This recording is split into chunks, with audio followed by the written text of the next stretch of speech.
The anomalies are The spreading. We must observation act dome now. of the USS Confirmed. Pathfinder Deploying floated in countermeasures. darkness, What's happening? a Is it hemisphere dangerous? of reinforced crystal, offering an unobstructed view of the galaxy beyond. Stars scattered across the void like salt grains on black velvet. Distant nebulae glowed in colors that had no names in any Earth language. In the center of that darkness, a small figure sat cross-legged on the deck plating. Mira Kellaway was 9 years old. Her hair hung in 2 braids over her shoulders, tied with ribbons her mother had packed 8 years ago before the Pathfinder left Earth orbit. The ribbons were faded, now worn thin by time and a child's restless fingers. But Mira refused to replace them. She sang softly, her voice barely louder than the hum of the ship's life support systems. "Hush now, sleep tight, the stars will keep you safe tonight." The lullaby was older than spaceflight, older than the wars that nearly destroyed Earth. Her grandmother had sung it, her grandmother's grandmother, an unbroken chain of voices stretching back to a time when humanity believed they were alone in the universe. Mira didn't know she was wrong. She didn't know that in the darkness beyond the crystal dome, sensors watched her, analyzed her, cataloged every detail of her species with cold mechanical precision. She only knew that the stars were beautiful, and the song made her feel less small. The moon will guard your dreams till light's so close your eyes and hold on. The alarm shattered the moment like a hammer through glass. Red emergency lighting flooded the observation dome. The gentle hum of the engines became a howl. Somewhere deep in the ship's superstructure, hull plates groaned under sudden acceleration. Mira's song died in her throat. The stars beyond the dome began to move. Slowly at first, then faster, as the Pathfinder's attitude thrusters fired in rapid sequence. The gentle scatter of light became streaks, became lines, became a blur of motion that made Mira's stomach lurch. She tried to stand, her legs wouldn't obey. The deck beneath her tilted at an angle that defied gravity, and she realized with cold clarity that the ship's artificial gravity had failed. She was floating now untethered, surrounded by stars that spun like a kaleidoscope. "Mom?" Her voice was very small. "Dad?" No answer came. The observation dome was 50 meters from the crew quarters. 50 meters that might as well have been 50 light years when the corridors were sealed and the emergency protocols activated. Mira knew the rules. Every child on the Pathfinder knew them. When the alarm sounded, you stayed where you were. You didn't move. You didn't panic. But knowing the rules and following them were different things when you were 9 years old and alone in the dark. Mira's breathing quickened. Her fingers found the emergency handhold welded to the dome's support structure. She clung to it with both hands, her knuckles white, her heart hammering against her ribs. The stars continued their mad dance, and then cutting through the chaos, a voice. "Mira, sweetheart, can you hear me?" The voice was calm, steady. It carried the kind of authority that came not from rank or position, but from absolute certainty. The certainty that everything would be all right because this person would not allow any other outcome. "Captain Thorne," Mira's voice cracked on the name. "That's right, little one, I'm coming to you. Hold on tight and count to 30 for me. Okay? Can you do that?" Mira nodded, then realized the captain couldn't see her. "Yes, The ma'am." anomaly grows. "Good We girl. must act. Start Our counting." defenses are mobilizing. 1, Time 2, is short. 3. Alliance is The essential. emergency Agreed. bulkhead We at the stand far with end you. of the dome hissed open. Magnetic boots clanged against the deck plating in a steady rhythm. Captain Sarah Thorne moved through the chaos like it was a Sunday stroll, each step deliberate and measured. She was 42 years old, though the years had been kind.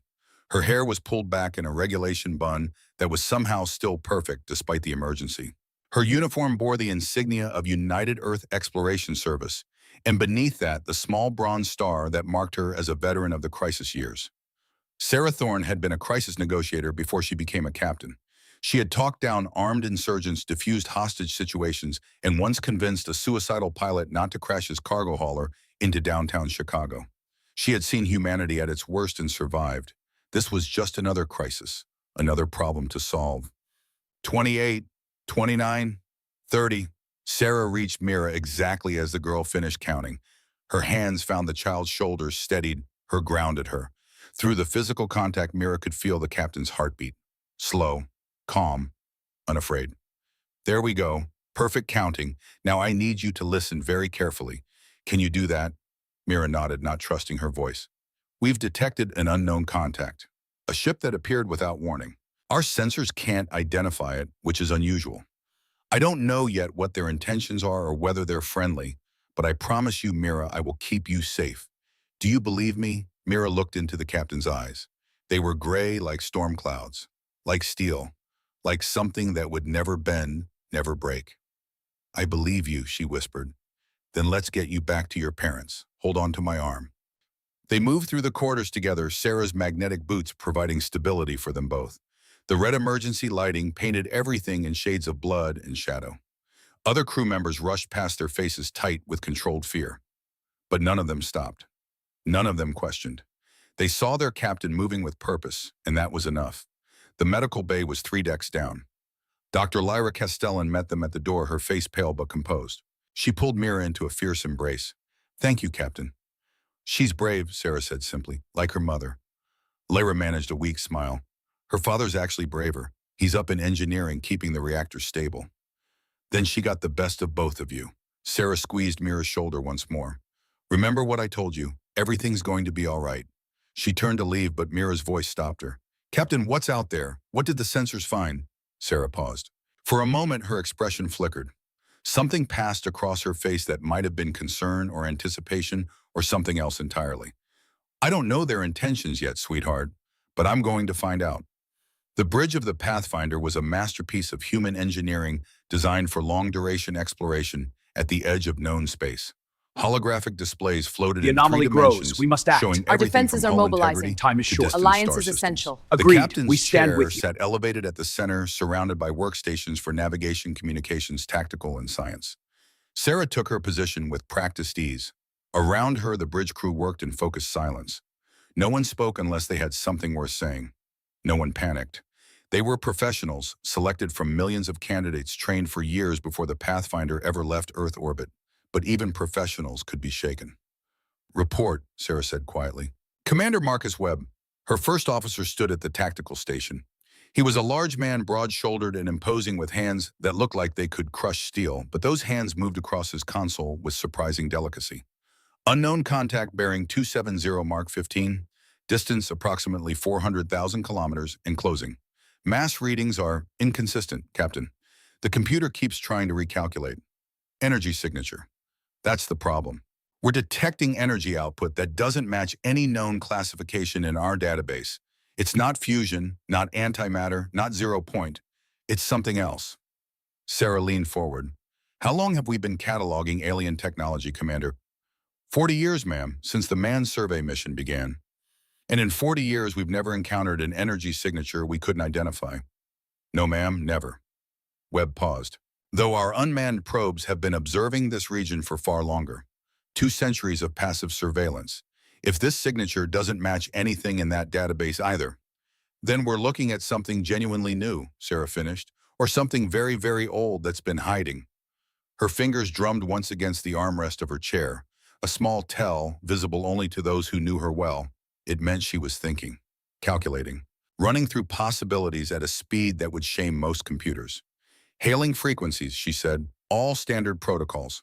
Lieutenant Asha Okoye, the communications officer, initiated contact without hesitation. Her voice carried across the void, translated simultaneously into 47 different languages by the Pathfinder's linguistic database. "Unknown vessel, this is the USS Pathfinder of the United Earth Exploration Service. You have entered our survey region. Please identify yourself and state your intentions." They waited. The stars beyond the view screen continued their eternal dance. The unknown contact continued its steady approach, unchanged in speed or heading. Sarah counted to 60 in her head, then to 120. "Repeat the hail, Lieutenant. Cycle through all registered language protocols." Okoye complied. This time the message went out in languages that predated spaceflight, in mathematical sequences, in pure tonal variations designed to convey peaceful intent through sound alone. The response was silence. Captain Webb said, his voice carefully neutral, "Recommend we activate defensive systems." Sarah considered. The Pathfinder was an exploration vessel, not a warship. Its weapons The anomaly were designed grows. for We must self-defense, act. for Our clearing defenses debris are fields and mobilizing. deterring Time is pirates. short. Alliance is Against essential. a truly Agreed. hostile We force, stand with you. they would be useless. But appearances mattered. Shields to full, weapons hot but not locked, navigation plot and evasion course. If they keep closing, I want options. "Aye, Captain." The bridge fell silent again. Sarah watched the holographic display as the unknown contact drew nearer. 400,000 kilometers became 300,000, became 200,000. At this distance, the Pathfinder's optical sensors could finally resolve details. The unknown vessel appeared on the main view screen. It was unlike anything in Earth's databases. The hull was dark, almost black, with minimal external lighting. The design was cylindrical, but not in the streamlined way of human ships. This was functional, brutal. A massive rotating section near the center suggested artificial gravity generation through centripetal force, a technology humanity had abandoned decades ago. Propulsion systems at the rear showed no visible exhaust, no plasma trails, no fusion torches. Whatever drove this ship left no trace. But it was the symbol on the bow that held Sarah's attention. A geometric pattern, precise and intricate. Circles within circles connected by lines that formed constellations she didn't recognize. And beneath that, in what might have been the ship's native script, a series of characters that looked like art and language combined. "Analysis, please," Sarah said quietly. Dr. Kieran Frost, the science officer, was already working. His fingers flew across holographic controls, running every scanning protocol the Pathfinder possessed. "Hull composition is... I can't identify it, Captain. It's reading as metallic, but the molecular structure doesn't match any known alloy. The rotating section is moving at exactly 1 revolution every 8.2 seconds. That would generate approximately Earth standard gravity." "They know how strong we are," Sarah murmured. "Ma'am?" "Nothing. Continue." "The energy signature is coming from a central core. Best guess it's some kind of reactor, but the readings are off the scale. Whatever they're using for power, it's orders of magnitude more efficient than our antimatter systems." Sarah absorbed this information in silence. Around her, the bridge crew worked with quiet intensity. No one stated the obvious. No one needed to. They were looking at a vessel from a civilization far more advanced than Earth, and that civilization was moving directly toward them. 200,000 kilometers, Webb reported. Still closing. Sarah made her decision. "On all hands, this is the captain. Prepare for possible contact. All non-essential personnel to emergency stations. Seal all bulkheads. This is not a drill." The ship transformed around her. Emergency protocols engaged across every deck. Crew members moved with practiced efficiency, securing equipment, checking systems, preparing for whatever came next. In the medical bay, Lyra Castellan held her daughter close and whispered promises she hoped she could keep. In engineering, Thomas Kellaway, Mira's father, monitored the reactor cores and prayed to gods he didn't believe in. The anomaly grows. And on We the must bridge, act. Captain Our defenses Sarah are Thorne sat in her mobilizing. chair Time is short. and Alliance watched is the essential. unknown vessel Agreed. approach. We stand with you. 100,000 kilometers, 50,000, 25,000. Captain Okoye said, her voice tight. "We're being scanned. Multiple sensor sweeps, very high resolution. They're reading everything. Hull composition, crew complement, weapon systems, reactor output. Everything." "Let them look," Sarah said calmly. "We have nothing to hide." The unknown vessel reached 10,000 kilometers and stopped. For a long moment, nothing happened. The two ships hung in space, separated by a distance that was nothing in cosmic terms, but everything in human ones. Then the communication came. It wasn't a voice, it wasn't a signal. It was a direct data transmission, bypassing every security protocol the Pathfinder possessed, inserting itself directly into the ship's main computer. Warning lights flashed across every console. Webb swore quietly. Okoye scrambled to isolate the intrusion, but it was too fast, too sophisticated. The data resolved into text on the main view screen. 3 words in perfect English. "Identify yourselves immediately." Sarah Thorne smiled. It was not a pleasant expression. "Well," she said softly, "at least they speak our language." She stood smoothing her uniform with deliberate care. Around her, the bridge crew watched with barely concealed anxiety. They had trained for first contact scenarios. They had practiced protocols and studied diplomatic procedures, but nothing prepared you for the moment when it actually happened. Sarah touched the communications control on her chair's armrest. "This is Captain Sarah Thorne, commanding the USS Pathfinder United Earth Exploration Service. We are a peaceful exploration vessel conducting a survey mission in this region of space. We mean no harm and seek only knowledge and understanding." She paused, choosing her next words with care. "We apologize for any territorial incursion. We were not aware this region was claimed. We will gladly relocate our operations if requested." The response came faster this time. "You have no authorization to be here. Your vessel is unregistered. Your technology is unclassified. Submit to inspection immediately." Webb leaned close to Sarah's chair. "Captain, they're powering weapons. Multiple systems coming online." Sarah didn't move. Her voice remained calm, almost conversational. "Unknown vessel, we are willing to cooperate with reasonable requests. However, we cannot submit to inspection without proper diplomatic protocols. We represent the interests of Earth and humanity. We request formal contact with your government or appropriate authorities. The unknown vessel's response was not words, it was movement. The great ship rotated on its axis with impossible grace, presenting what were clearly weapon ports along its flanks. 12 of them, maybe more, each one large enough to swallow the Pathfinder whole. Shields holding air, Webb reported, his voice steady despite the tension. But Captain, if they fire... They won't, Sarah said. How do you know? Because we're still alive. The anomaly She grows. touched We must the act. communication Our defenses controls are again. mobilizing. Time is Unknown short. vessel, Alliance we is have essential. detected your Agreed. weapons We activation. stand with you. We consider this a hostile act. Please power down immediately. We wish to resolve this peacefully. This is your final warning. Submit to inspection or be destroyed. Sarah's smile widened. Her crew knew that smile. It was the expression she wore when playing chess when she was 3 moves ahead and her opponent didn't know it yet. Computer, she said quietly, transmit authorization code, Thorn Alpha 770, encryption protocol silent sentries. The computer responded with a soft chime. Data began streaming from the Pathfinder to the unknown vessel. Not everything, not even close, but enough. Enough to change everything. The transmission lasted exactly 17 seconds. When it ended, the unknown vessel's weapons powered down. Not slowly, not gradually, all at once, as if someone had thrown a switch. For the first time since the encounter began, uncertainty crept into the alien communication. What? What is this information? How do you possess our tactical frequencies, our shield harmonics, our reactor specifications? Sarah leaned back in her chair. Her voice was gentle now, almost sad. Because we've been watching you. For 200 years, our unmanned surveillance probes have observed your empire. Learning, recording, cataloging every transmission, every ship movement, every technological advancement. And 40 years ago, we launched 12 manned exploration vessels to make contact with the civilizations we'd been studying. You're meeting one of them right now. The bridge fell absolutely silent. Even her own crew stared at her in shock. Some of them had suspected, some had guessed, but hearing it confirmed was different. Webb found his voice first. Captain, the entire mission. Sarah kept her eyes on the view screen, on the unknown vessel that suddenly seemed much less threatening. The Pathfinder isn't the first human presence in this region of Space, Commander. Just the first one to reveal ourselves.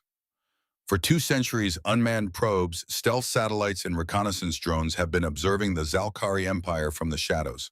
Watching, listening, learning everything we could. She paused. They don't know who we are, but we know everything about them. The alien response came after a long delay. When it did, the aggressive certainty was gone. In its place was something that might have been confusion or fear. You observed us for 200 years. Sensors must be malfunctioning. Our networks would have detected any intrusion. Would they? Sarah asked mildly. Your sensor networks are designed to detect vessels using your own technology. Faster than light drives that create subspace ripples. Energy weapons that emit specific radiation signatures. Shields that operate on gravitational principles. She stood moving to the view screen, looking directly at the image of the alien ship.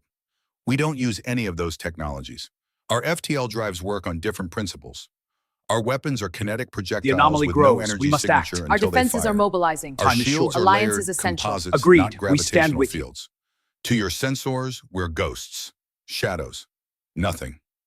Recalculate. This cannot be accurate. And yet here we are. Sarah turned to her crew. They were all staring at her now, processing this revelation. Some looked betrayed. Some looked vindicated. Webb just looked tired. You knew, he said quietly. All this time, you knew about them. I did. The entire command structure knew. We've been preparing for this moment since before the Pathfinder launched. The 12 exploration vessels were sent in different directions precisely because our 200 years of unmanned observation identified 12 major civilizations in this galactic region. We've been planning first contact with each of them. Why didn't you tell us? Because fear changes behavior, Marcus. If you knew you were entering space claimed by a potentially hostile empire, you would have acted differently, moved differently, and they would have noticed. This way we appeared exactly as we should. Innocent, curious, harmless. She looked back at the view screen. Until the moment we chose not to be. The alien vessel hung in space, its weapons dark, its mighty engines silent. For the first time in 3,000 years of galactic dominance, the Zalkari Empire had encountered something they didn't understand. Something that had been watching them from the shadows. Something that knew their every weakness. The communication came again, and this time the tone was different. Careful, almost respectful. Captain Thorne, we would appreciate formal diplomatic contact on neutral ground to discuss, to understand. Sarah allowed herself a small, genuine smile. We would be happy to accommodate that request, transmitting coordinates for Sanctuary Station, a neutral facility operated by independent merchants. We can meet there in 48 hours. Will that be acceptable? Acceptable, we will inform our fleet commander. The unknown vessel began to withdraw, slowly, carefully, like a predator reassessing prey that turned out to have teeth. When it had retreated to a safe distance, it vanished in a flash of light and twisted space, jumping to faster-than-light speeds using technology humanity still didn't fully understand. The bridge crew remained frozen, processing everything they had just witnessed. It was Webb who finally broke the silence. Captain, what the hell just happened? Sarah turned to face them. Her crew, her people, the men and women she had led for 8 years across the vast emptiness of space. First contact commander.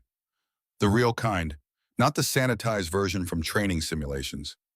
But 200 years, all that surveillance, the entire mission was a setup. Not a setup, a preparation.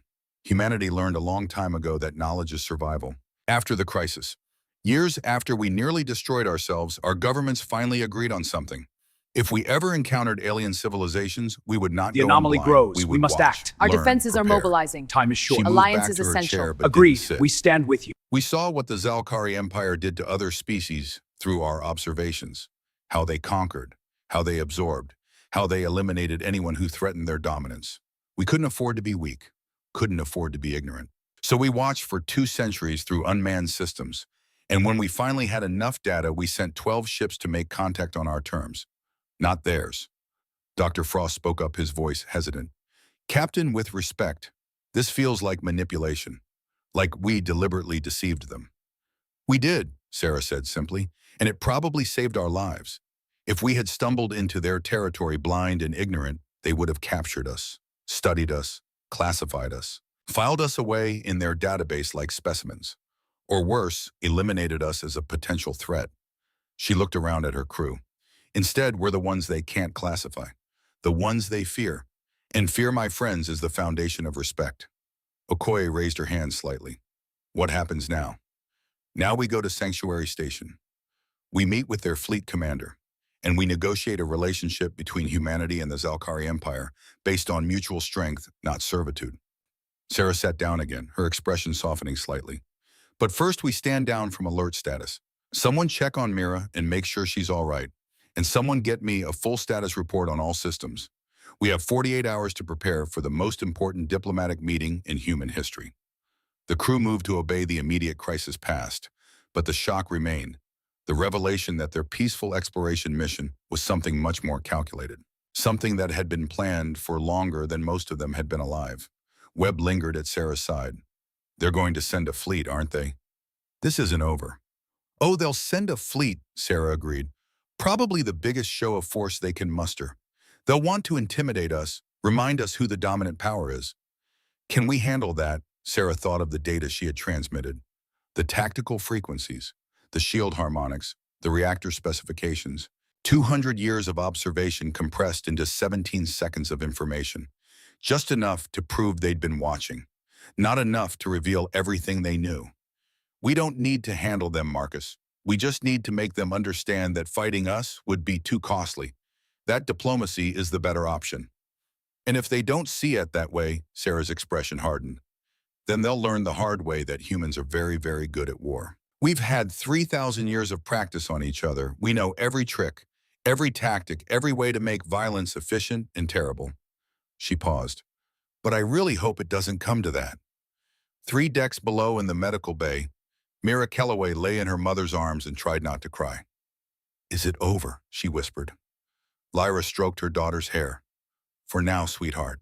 For now. The anomaly grows. Was the We must captain act. telling the Our truth? defenses are mobilizing. Time is Everything's short. going to be Alliance all is right. essential. Lyra Agreed. thought We about stand the red with alert klaxons, about the unknown vessel with its impossible weapons, about a 48-hour countdown to a meeting that could determine humanity's fate. But she looked at her daughter's face, saw the trust there, the hope, and she chose her words carefully. Captain Thorne has never lied to us. If she says everything will be all right, then I believe her. Me too, Mira said softly. She closed her eyes and hummed the lullaby again, quieter now, barely audible.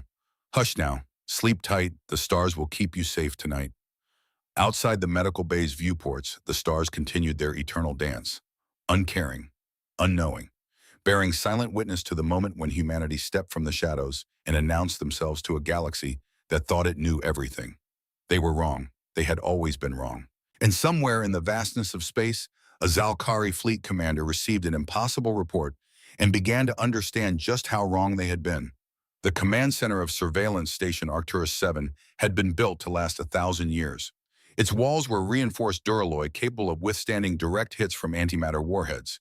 Its sensor arrays could track a single ship across half a star system. Its database contained 3 millennia of accumulated knowledge, every encounter, every species, every vessel that had ever crossed into Zalkari space. Fleet Commander Zarketh stood in the center of that command center and stared at a screen that showed absolutely nothing. No match, no classification, no entry. For 3,000 years, that had never happened. Until now. Zarketh was 52 cycles old, which translated to roughly 60 Earth years.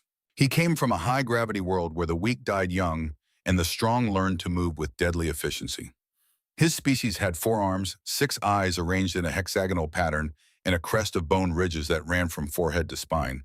That crest was fully extended now, a physiological response to genuine confusion.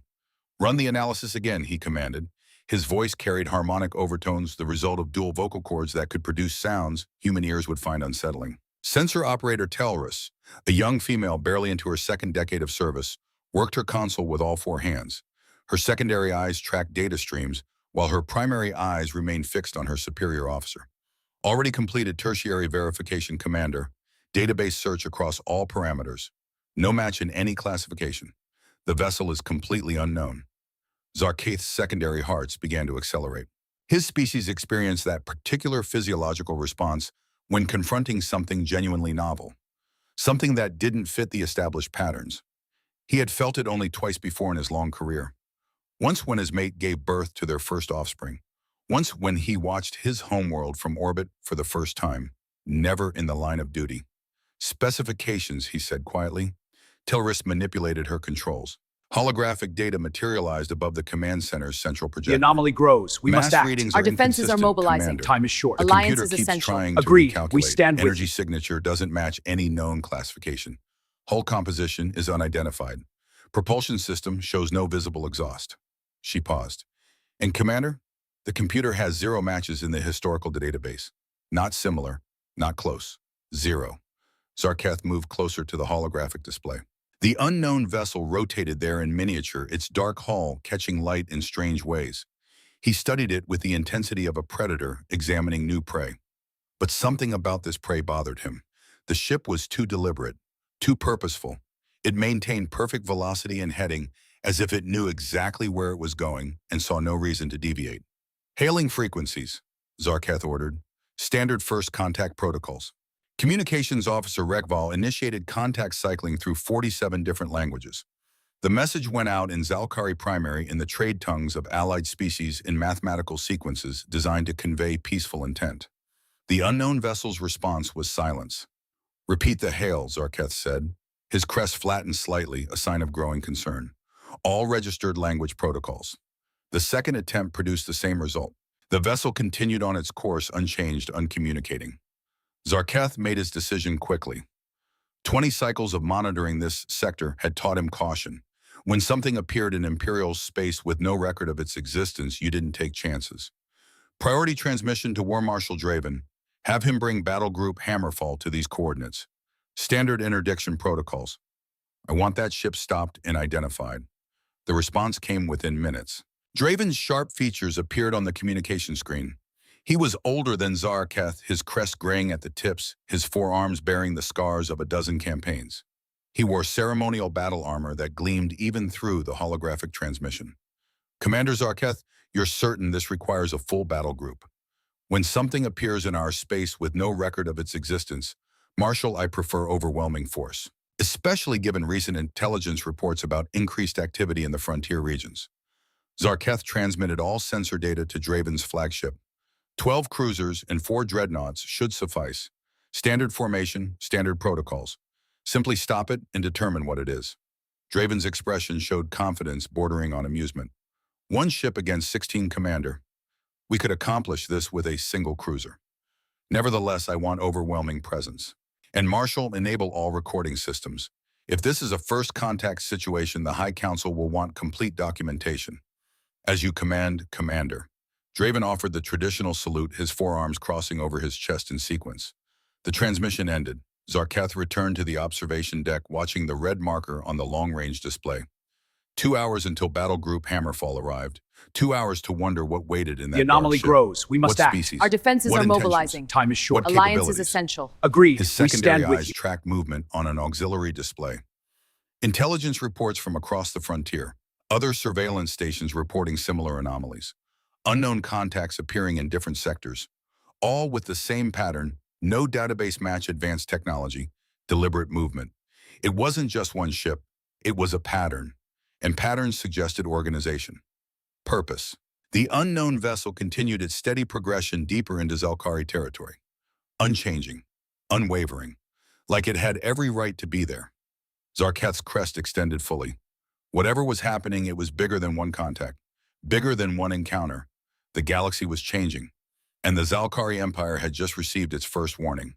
When Battle Group Hammerfall dropped out of faster-than-light travel, it did so in perfect formation. 16 warships appearing simultaneously in a three-dimensional pattern that had been refined over centuries of military doctrine. The dreadnoughts formed the corners of a massive tetrahedron, their weapons arrays capable of reducing small moons to debris. The cruisers filled the spaces between, creating overlapping fields of fire that left no avenue of escape. It was a formation designed to make lesser species surrender before a single shot was fired. Zarketh watched from Arcturus 7's observation deck as the battle group took position. Pride swelled in his chest. This was the Zalkari Empire at its finest. Disciplined, powerful, inevitable. Draven's voice came through on priority channel. We have visual confirmation, Commander. Transmitting now. The main view screen switched to an optical feed from the flagship's forward cameras. The unknown vessel filled the display. Zarketh stepped closer, his 6 eyes tracking details with predatory focus. The ship was unlike anything in Imperial records, yet strangely familiar in its basic configuration. A central cylindrical hull with rotating sections. Propulsion systems that showed no visible exhaust. The hull was dark, almost black, with minimal external lighting. And on the bow, a symbol that stopped Zarketh's thoughts entirely. A blue sphere, white swirls that might have been weather patterns, brown and green continents. A world. The ship bore the image of a world on its hull. Marshal Draven, Zarketh said slowly, document those markings, all of them, especially that sphere. Cross-reference with historical survey data. Already recording, Commander. Initial analysis suggests the sphere matches survey records from 800 cycles ago, a planet in the outer regions. The survey classified it as having primitive lifeforms and moved on. 800 cycles is a long time for a species to develop. Indeed. Draven's tactical display showed Battle Group Hammerfall surrounding the unknown vessel in a three-dimensional formation that left no avenue of escape. Perfect positioning, perfect execution. Initiating final hail. Zarketh listened as Draven delivered the standard interdiction message. The anomaly His grows. voice We carried must the act. weight of Our imperial defenses are authority, mobilizing. the Time is short. certainty of Alliance is 3,000 essential. years of Agreed. dominance. We stand with Unknown you. vessel, you are surrounded by Imperial military forces. Cut your engines immediately and prepare to be boarded. Failure to comply will result in forcible seizure of your vessel. This is your final warning. The unknown ship continued forward, unwavering. No response, Draven reported. Recommend activation of tractor beams. Tractor beams were gravitational fields that could seize a vessel and hold it immobile. The Empire had refined the technology over millennia. 4 cruisers working in coordination could lock down a ship 3 times their size. This vessel was smaller than a cruiser. It should have been trivial. Proceed, Zarketh said. Disable their engines if they resist, but I want that ship intact. 4 cruisers activated their tractor beam projectors. Invisible fields of gravitational force reached out across space, converging on the unknown vessel from multiple angles. The beams locked on. For 3 seconds, nothing happened. Then the unknown vessel did something that made Zarketh's secondary heart stop entirely. It accelerated. Not away from the tractor beams, not in evasion. It accelerated directly through them, as if the gravitational fields were meaningless. As if the combined power of 4 Imperial cruisers was nothing more than a mild inconvenience. Alarms screamed across Battle Group Hammerfall's communication channels. What tractor beams are ineffective? Draven's shout carried pure disbelief. Recalibrating, no, the beams are functioning. The vessel is simply ignoring them. The unknown ship rotated on its axis with grace that should have been impossible for its mass. It presented what Zarketh now recognized as weapon ports. They didn't glow with plasma charge. They didn't hum with particle beam buildup. They were dark, simple mechanical openings. All ships' evasive maneuvers. Draven's order was cut short by what happened next. The unknown vessel fired. But it didn't fire energy weapons. Zarketh watched in disbelief as solid projectiles launched from the ship at velocities that made his tactical computer scream warnings. Kinetic rounds. Physical matter accelerating at speeds that approached significant fractions of light speed, 30%, the computer estimated. The Empire had abandoned such primitive weapons 3 millennia ago. These weapons were not primitive. The first cruiser took a hit to its engine section. Not a devastating explosion. Not a catastrophic breach. A surgical strike that severed the connection between the power core and the drive systems with mathematical precision. The cruiser went dark, tumbling in space. Life support intact. Crew alive, but propulsion gone. One shot, one kill. Return fire, Draven commanded. 12 ships opened fire simultaneously. Plasma bolts and particle beams converged on the unknown vessel from every angle. Enough firepower to vaporize a space station. Enough destructive force to crack a planet's crust. The unknown ship simply wasn't there. It moved with impossible agility, its trajectory shifting in ways that violated anomaly every grows. principle We must of act. momentum Our that defenses are Zarketh had mobilizing. learned in the Time is Imperial short. Naval Alliance is Academy. essential. Agreed. Shots that We should have stand with you. connected passed through empty space as the vessel seemed to predict firing solutions before they were executed. Zarketh's analytical mind cataloged the impossibility. The ship was too small to carry the inertial dampeners necessary for such maneuvers. Its mass was too low for the thrust-to-weight ratio it was demonstrating.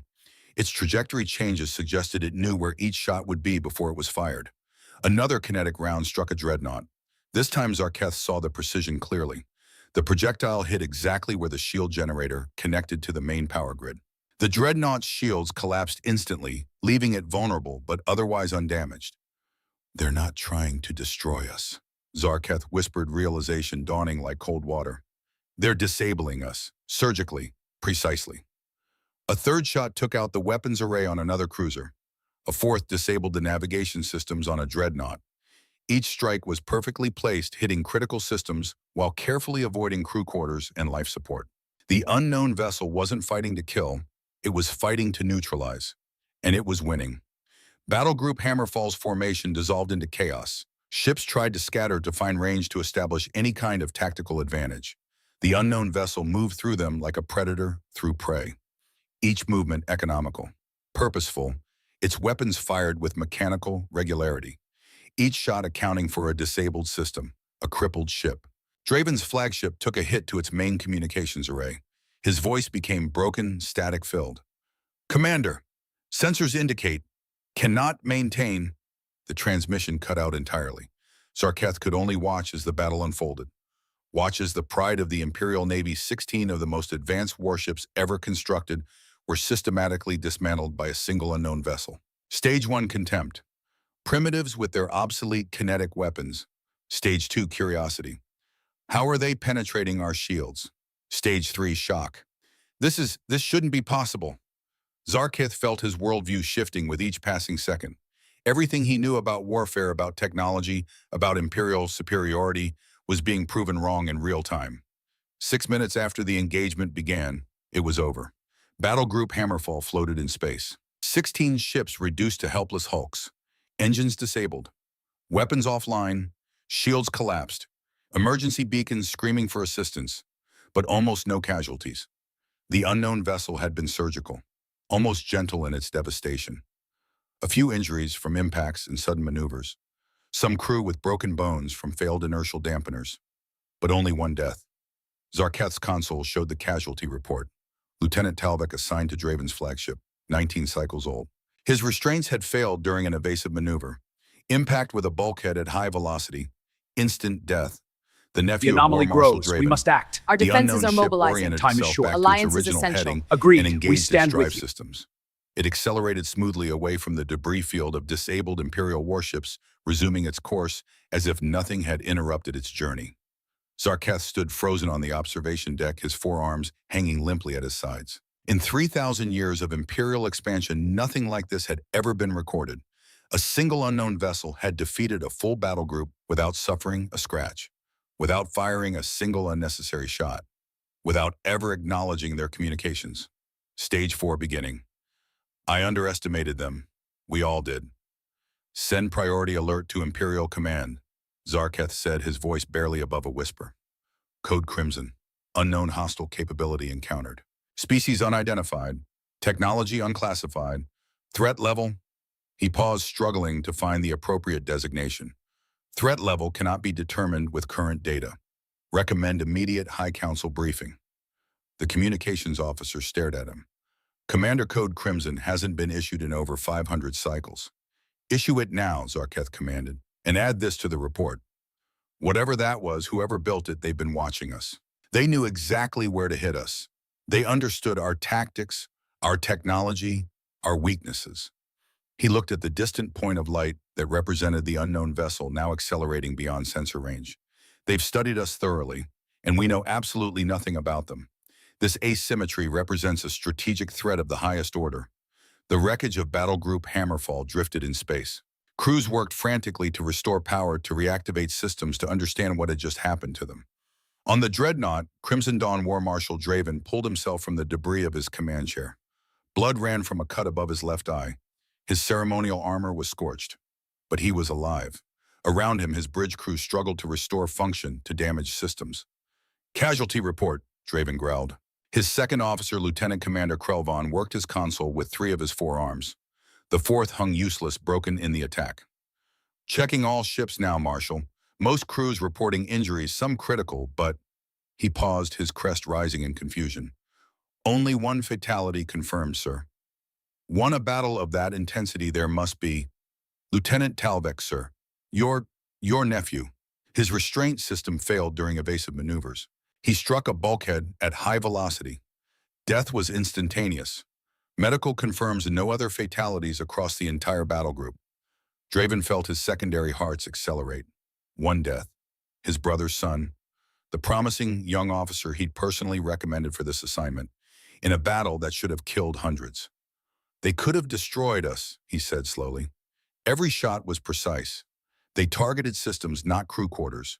They disabled us without killing us. The anomaly grows. We must act. Our defenses are mobilizing. Time is short. Alliance is essential. Message. Agreed. We They stand wanted us with to you. understand. They could have annihilated us, but they didn't want to. They wanted us alive, witnessing, learning. Draven moved to what remained of his tactical display. The last recorded position of the unknown vessel appeared there, a red marker, racing away into deep space. What kind of enemy defeats you completely and then lets you live? Krelvon's expression was troubled. One that doesn't consider us enemies, or one that considers us beneath concern. Draven's voice was bitter. For 3,000 years, the Zalkari Empire has been the apex predator, the dominant force, the species that others feared. In 6 minutes, that certainty was shattered by a ship we can't even identify. Marshal, the communications officer, called out. We're receiving a transmission from Commander Zarketh at Arcturus 7. Put him through. Zarketh's image materialized, grainy and distorted by the damaged systems. Marshal Draven, what is your status? Alive, Draven said simply. Humiliated, but alive. My nephew is dead, Lieutenant Talvek, but you already know that. I'm sorry for your loss, Marshal. He was a promising officer. He was 19 cycles old. Draven's voice cracked. His first deep space assignment. I told my brother he would be safe, that this was routine patrol duty. Zarketh's crest flattened in sympathy. Marshal, I have new information. While you were engaged, I cross-referenced those hull markings with historical survey data. The blue sphere matches a planet surveyed 800 cycles ago, third from its sun, cataloged as having primitive life. The survey team noted it and moved on. 800 cycles ago. If they developed faster than light travel since then they've had centuries to reach our borders. Centuries to study us without us even knowing they existed. And Commander, there's more. I've received reports from other frontier stations, similar contacts, unknown vessels appearing in different sectors, all with advanced technology, all moving with purpose. Draven's crest extended fully. This wasn't an isolated encounter. This was coordinated. Exactly, multiple vessels, multiple contact points, and all of them displaying the same restraint, disabling our forces without unnecessary killing. Marshall, I believe we're facing the opening moves of a carefully planned first contact scenario. They're announcing their presence across our entire frontier simultaneously. How many ships? Unknown, at least 7 confirmed contacts so far, possibly more. Draven looked at the body of his nephew being carried from the bridge on a stretcher. Talvek had been so young, so eager, so convinced that joining the military would bring him glory and honor. Instead, he died in the first encounter with a species that shouldn't exist. The only casualty in a battle that should have killed hundreds, and somehow that made it worse. One death among hundreds of survivors. One family destroyed while others The celebrated anomaly survival. grows. We must act. The Our defenses mathematics are of mobilizing. restraint Time were is cruel. short. Alliance is Commander essential. Zarketh, Agreed. what are your We stand with you. recommendations? The High Council is convening an emergency session. They want you to return to the capital immediately for debriefing. But Marshal, there's more. The unknown vessel transmitted something before it left the area. Not to us, to somewhere else. We intercepted fragments of the signal. What did it say? Our linguistic computers managed a partial translation. 2 words repeating. Sanctuary Station. Draven's crest extended fully. The neutral trading post. They're going to Sanctuary Station. For diplomatic contact, presumably. They defeated us, humiliated us, and now they want to talk. Then by all the ancestors we will talk. Draven's voice was hard, determined. Prepare my ship for jump as soon as engines are restored. I'm going to Sanctuary Station. If these humans want to negotiate, then we'll negotiate. But on terms that recognize their capabilities, not as primitives, as equals. Marshall is confronting them, again wise. They didn't kill us, Commander. That means they want something. And I intend to find out what. More importantly, I intend to understand who they are, what they want, why they've been watching us for centuries. He looked at the tactical display one more time. And I intend to ensure my nephew's death meant something. That it wasn't just an accident in a pointless skirmish. That it becomes the last casualty in what could become the most important diplomatic contact in Imperial history. The transmission ended. Draven stood alone on his damaged bridge and tried to process what had just happened. In 6 minutes, everything he knew about warfare had been proven wrong. Every assumption about Imperial dominance had been shattered. And somewhere in the darkness of space, a ship from a world called Earth was traveling to a neutral station to begin negotiations. Negotiations that would determine whether the Zalkari Empire faced a new ally or a new threat, or perhaps both. Draven touched the tactical display one more time, looking at the recorded trajectory of the human vessel. 6 minutes, he whispered. They defeated the pride of our fleet in 6 minutes, and they did it while trying not to kill us. Stage 4 fully realized, I underestimated them completely. We all did, and now we pay the price for our arrogance. He thought of his nephew, of the promising young life cut short, of the grief his brother would feel, of the funeral they would hold. One death, one too many, and in the silence of his broken ship and with the stars bearing witness to his humiliation and his grief, War Marshal Draven began to understand that the galaxy had just become much larger, much more dangerous, and much less certain than he had ever imagined. The age of Imperial dominance was ending, a new age was beginning, and humanity, patient and prepared, had been waiting in the shadows for 200 years to announce their arrival. The mess hall of the USS Pathfinder was designed for functionality, not comfort. Metal tables bolted to the deck, chairs that The folded anomaly into wall grows. We must compartments. act. Our A defenses food are synthesizer mobilizing. that Time could is produce short. 70 Alliance is different meals, essential. all Agreed. of them We tasting stand with vaguely the same. But at 0600-hour ship time, it was the closest thing to home the crew had. Mira Kellaway sat at a corner table, her legs swinging beneath her because her feet didn't quite reach the floor. A tray of something that was supposed to be oatmeal sat in front of her, mostly untouched. She pushed the spoon through the gray mass, creating patterns, watching them dissolve. Her mother would have told her to eat. Her mother was currently in the medical bay running diagnostics on equipment that had been stressed during the alert. Working, always working, because that's what you did on an exploration vessel 12,000 light years from home. You worked or you went insane from the emptiness. Mira was too young to work, too young to understand the full implications of what had happened yesterday, but old enough to be afraid. The mess hall door hissed open. Captain Sarah Thorne entered carrying a cup of coffee that was probably 3 hours old and reheated twice. She spotted Mira, immediately altered her course, and sat down across from the girl without asking permission. That oatmeal looks like it's fighting back, Sarah observed. Mira managed a small smile. It tastes like wall insulation. How do you know what wall insulation tastes like? Engineer Rodriguez dared me to try it once. Sarah raised an eyebrow. And this is worse.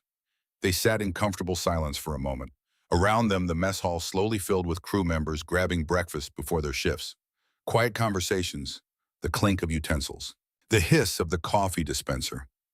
Normal sounds, routine sounds, everything was normal, except nothing was normal. Captain, Mira's voice was small. Are they going to come back? Those shipped. Sarah set down her coffee cup. Her gray eyes met Mira's brown ones with absolute directness. Yes, sweetheart, they're going to come back. Most adults would have lied, would have offered false reassurance, would have said everything was fine, don't worry, go play. Sarah Thorne had been a crisis negotiator for 15 years, before she became a starship captain. She had learned that children could handle truth better than lies. That fear of the unknown was worse than fear of the known. But here's what you need to understand, Mira. When they come back, it won't be to hurt us. It'll be to talk, to understand, to figure out if we can be friends or if we need to be something else. What if they want to be enemies? Sarah considered the question seriously. Then we'll handle it, the same way we handled it yesterday, by being smarter, faster, and more prepared than they expect. You knew about them, Mira said. It wasn't a question. You knew they were out there. That's why you weren't scared. I knew they existed. I knew their empire was in this region, but I didn't know they'd find us so quickly, or that they'd be quite so aggressive about trying to capture us. Did you lie to us, to the crew? Sarah shook her head. I withheld information. There's a difference. The anomaly grows. We must act. Our defenses are mobilizing. It changes Time how is you short. behave. Alliance is essential. Makes you act Agreed. differently. We stand with you. And in this case, we needed to appear innocent, curious, harmless, so that when we revealed we weren't harmless, it would have maximum impact. That still sounds like lying. You're right, it does. Mira blinked. She had expected an argument, an explanation. Adults always had explanations for why they did things that seemed wrong. I'm sorry I couldn't tell you earlier, Sarah continued. I'm sorry you were scared yesterday, but I promise you, Mira, everything I do is to keep you and everyone else on this ship safe, even when it means making choices that feel wrong. The girl pushed her oatmeal away. My mom says you're the best captain in the fleet, that you used to talk down bad people on Earth, people who wanted to hurt others. I did. Did you ever have to lie to them? Every single time. And that was okay. Sarah leaned back in her chair. Through the mess hall viewport, stars streaked past in their faster-than-light distortion. Somewhere out there, the Zalkari Empire was reeling from an encounter that had shattered their assumptions about the galaxy. Let me tell you about a boy named Jonah, Sarah said quietly. The memory came back sharp and clear, the way traumatic memories always did. Chicago. 7 years ago. The crisis years when Earth was tearing itself apart over resources, territory, and old hatreds that refused to die. Sarah had been 35. Still with the crisis negotiation unit, still believing she could save everyone. The school was called Lincoln Elementary, 300 students, 20 teachers. One armed insurgent who had lost his family to a government airstrike and decided the children of government officials should pay the price. His name was Marcus Reeves, 42 years old, former teacher himself, radicalized by grief and propaganda. Standing in a classroom with 20 children and enough explosives to bring down the building, Sarah had talked to him for 6 hours. Built rapport, established trust, convinced him she understood his pain. She did understand, actually. That was the terrible part. She understood exactly what drove a good man to do monstrous things, understood the logic that led from personal tragedy to mass violence. But understanding didn't mean accepting. She had gotten him to release children in groups, 2 here, 5 there, negotiating each release like a separate victory. By hour 5, only 7 children remained, including Jonah Matthews, 7 years old, glasses, freckles, a quiet kid who loved dinosaurs and wanted to be a paleontologist. Sarah had made eye contact with Jonah through the classroom window, had mouthed, "It's going to be okay." That's when the tactical team decided they had a clean shot. 1 bullet, through the reinforced window, through Marcus Reeves' skull. Problem solved, except for the dead man switch wired to his heart rate monitor, except for the explosives that detonated the moment his pulse stopped, except for 7-year-old Jonah Matthews, who was standing 3 feet away when the device went off. Sarah had been the first The one anomaly through the grows. breach, We must act. had Our pulled defenses are Jonah from the mobilizing. rubble Time is herself, short. Alliance had is held essential. him while Agreed. he bled out We from stand with shrapnel you. wounds, had listened to him ask for his mother in a voice that got quieter and quieter until it stopped. His last words were, "Did I do good, miss? I was brave, right?" "You were so brave," Sarah had whispered. "The bravest." Then his eyes went empty, and she was holding a body instead of a boy. The tactical team got commendations. 6 children survived. Jonah's mother killed herself 3 months later, and Sarah resigned 6 months after that, applying to the United Earth Exploration Service, requesting assignment to the furthest mission available, away from Earth, away from the crisis years, away from the memory of a boy who died because someone decided violence was faster than patience. "I couldn't save him," Sarah said, her voice still quiet. "I tried. I negotiated for 6 hours. I got 13 children out safely, but I failed to save Jonah. And that failure taught me something important."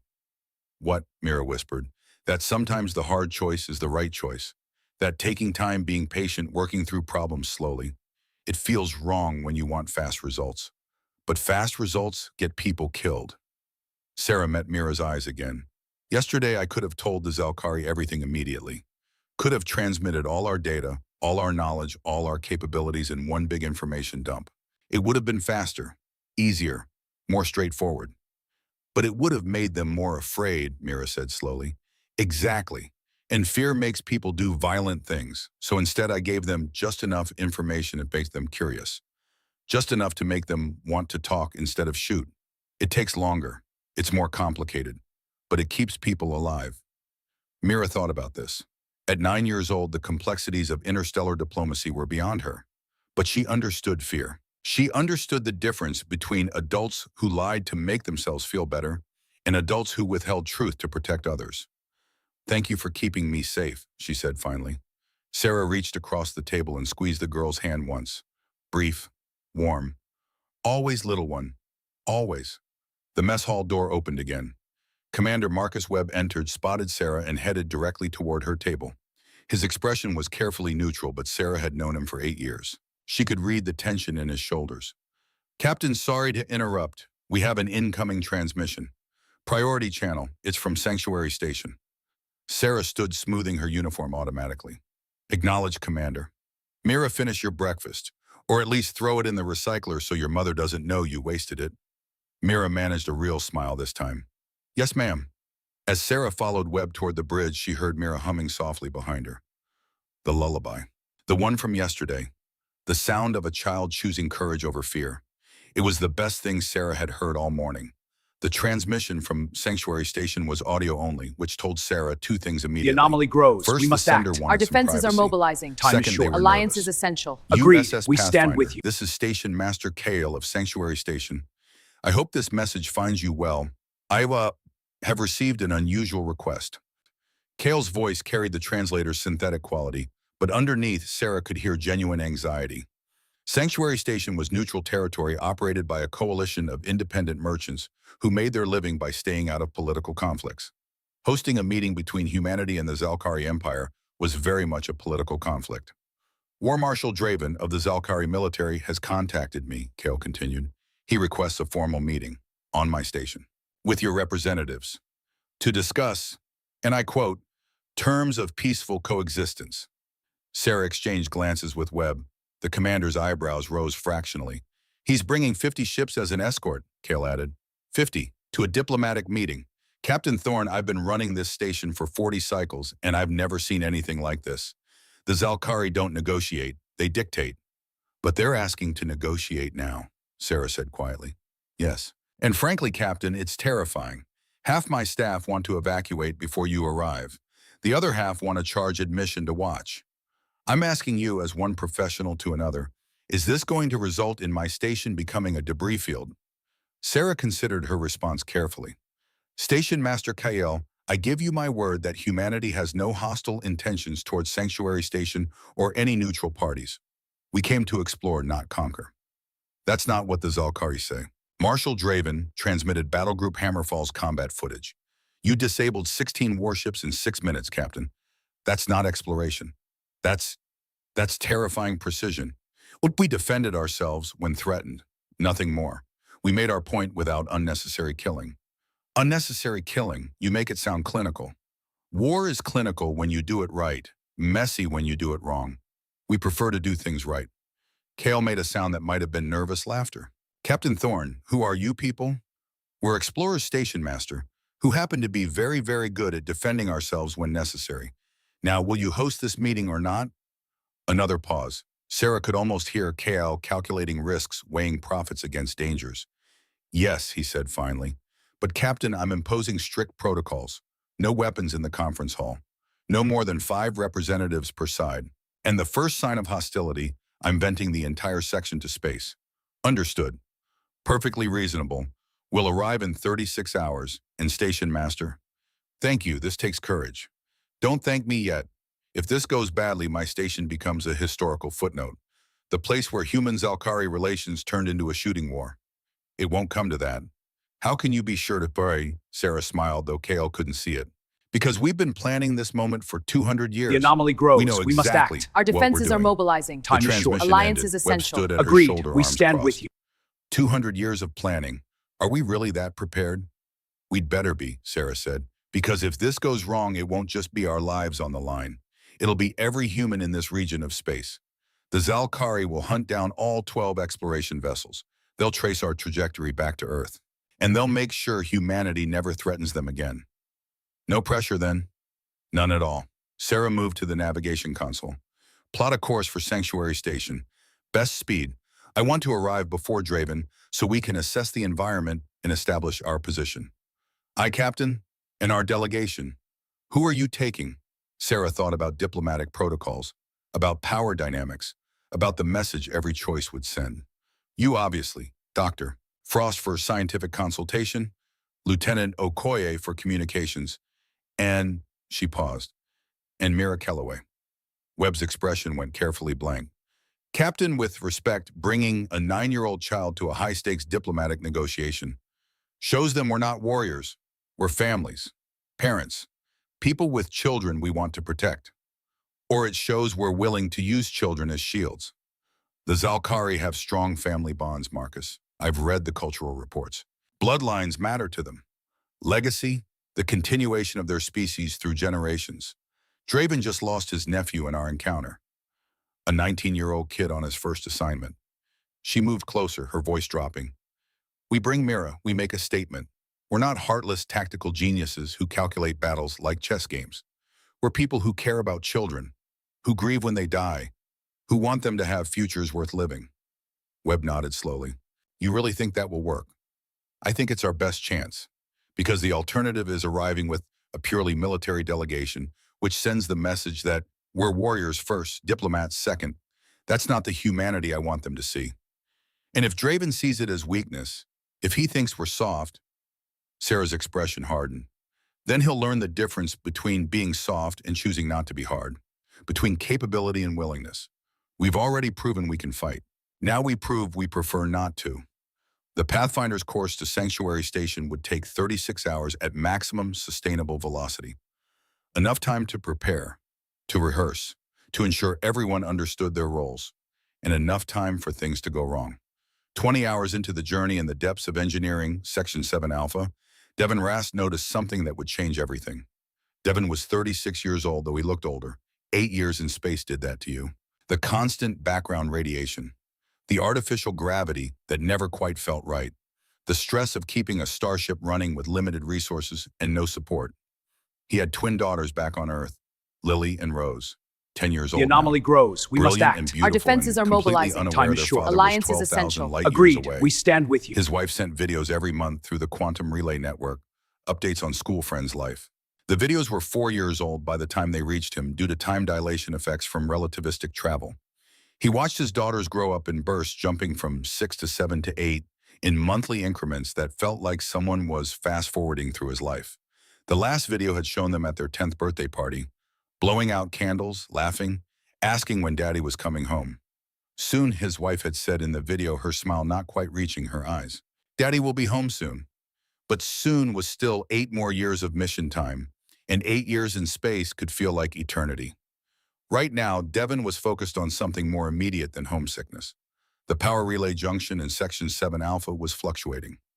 Small variations. Nothing critical, but wrong. The kind of wrong that said something had been damaged during the combat alert and that damage was spreading through the system like cancer.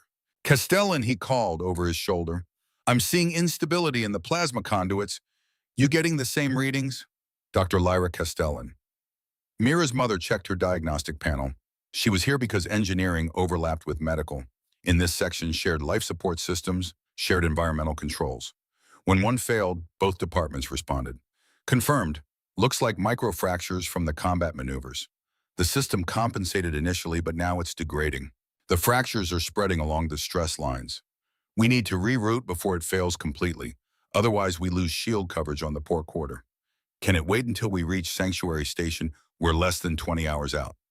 Devon ran the calculations in his head. Engineer's instinct honed over years of keeping fragile systems running in hostile environments. He visualized the stress patterns, the failure propagation, the cascade effect that would occur when the weakest point finally gave way. No, it'll cascade in about 12 hours. We need to fix it now or we'll be arriving at the most important diplomatic meeting in human history with compromised shields. Lyra sighed. Of course we will. Nothing's ever simple. They worked together routing replacement conduits, bypassing damaged sections, reinforcing weak points. It was delicate work. The kind that required two people with steady hands and complete trust in each other. Devon had known Lyra for 8 years. They had served together since the Pathfinder launched. She had delivered medical care when he broke his arm during a system malfunction in year 3. He had jury-rigged her daughter's birthday present when the fabricator malfunctioned in year 5. They were friends. The kind of friends you made when you were stuck on a ship with limited crew, limited resources, and unlimited distance from home. How's Mira handling everything? Devon asked as he welded a connection point. The plasma torch hissed metal flowing like liquid under the intense heat. Better than I expected. Captain Thorne talked to her this morning. Seems to have helped. Thorne's the good at anomaly that. grows. We must Reading act. people, Our defenses are knowing what they need mobilizing. to Time hear. is short. Alliance is essential. She's good at a lot Agreed. of things. We stand with you. Lyra paused in her work. Devon, did you know about the observation program? About us watching the Zalkari for 200 years? Devon was quiet for a moment. His hands continued their work, welding, testing, sealing, but his mind was elsewhere. I suspected, he said finally. Some of the mission parameters didn't make sense otherwise. We were told this was pure exploration, but our weapon systems were too sophisticated, our stealth capabilities too advanced, our tactical databases too comprehensive. And you're okay with it. Being kept in the dark. We weren't kept in the dark. We were given incomplete information for operational security. There's a difference. Devon finished the weld and moved to the next connection point. If I'd known we were entering potentially hostile space, I would have been more paranoid, more careful. Might have triggered their sensors with my caution. This way we seemed innocent, harmless, until we disabled 16 warships in 6 minutes. Devon smiled grimly. Yeah, until that. He positioned the plasma torch at the next junction. This one was trickier, a connection point where 3 conduits met, creating complex stress patterns. Required precise temperature control, exact timing, steady hands. You ever think about going home? Lyra asked quietly. About seeing your girls again. Every single day, every single hour. Devon's voice was thick with emotion he usually kept buried. But I also think about what we're doing out here. About first contact. About building bridges between species.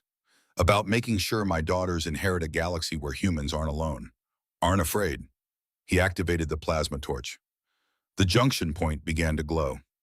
I want them to grow up in a universe where alien doesn't automatically mean enemy. Yeah, where different species can work together, learn from each other, build something better than what we had on Earth during the crisis years. That's a beautiful dream, Devon. It's not a dream. It's why I'm here. Why we're all here. To make it real. The junction point reached optimal temperature. Devon began the delicate process of fusing the 3 conduits together. Metal flowed, energy patterns stabilized. Connection integrity improved. Almost done. That's when the ship lurched. It wasn't much. A minor course correction barely perceptible to anyone not actively working with sensitive equipment. The kind of adjustment that happened dozens of times per day as the navigation system compensated for gravitational eddies in real space. But it happened at the exact moment Devon was connecting 3 live plasma conduits carrying enough energy to power a small city. His hand slipped. Just a fraction of a centimeter. Just enough. The plasma torch cut through the containment seal instead of the metal he was supposed to be welding. Superheated plasma erupted from the broken conduit. Devon had exactly 1 second to react. 1 second to decide between protecting himself or protecting the ship. between saving his The own anomaly life grows. or We must preventing a act. cascade Our defenses are failure mobilizing. that would Time is kill short. everyone Alliance is aboard. essential. He Agreed. thought of Lily We and stand Rose, with you. 10 years old, waiting for Daddy to come home. He thought of Mira, 9 years old, singing lullabies in the observation dome. He thought of the 300 people aboard Pathfinder who were counting on engineering to keep them alive. 1 second, one choice. Devin Rask chose the ship. His body blocked the plasma jet, absorbed the superheated energy meant for the ship's vital systems. His engineering suit ablated immediately, designed to handle exactly this kind of emergency, but only for a few seconds. The outer layers vaporized, buying him precious moments to reach the emergency cutoff. His right hand, already burning, slapped the manual override. The plasma flow ceased, but it was too late for Devin. Lyra was screaming his name, but he couldn't hear her anymore. The pain was transcendent, all-consuming. The kind of pain that erased thought, erased self, left only animal awareness of damage beyond repair. Emergency systems activated.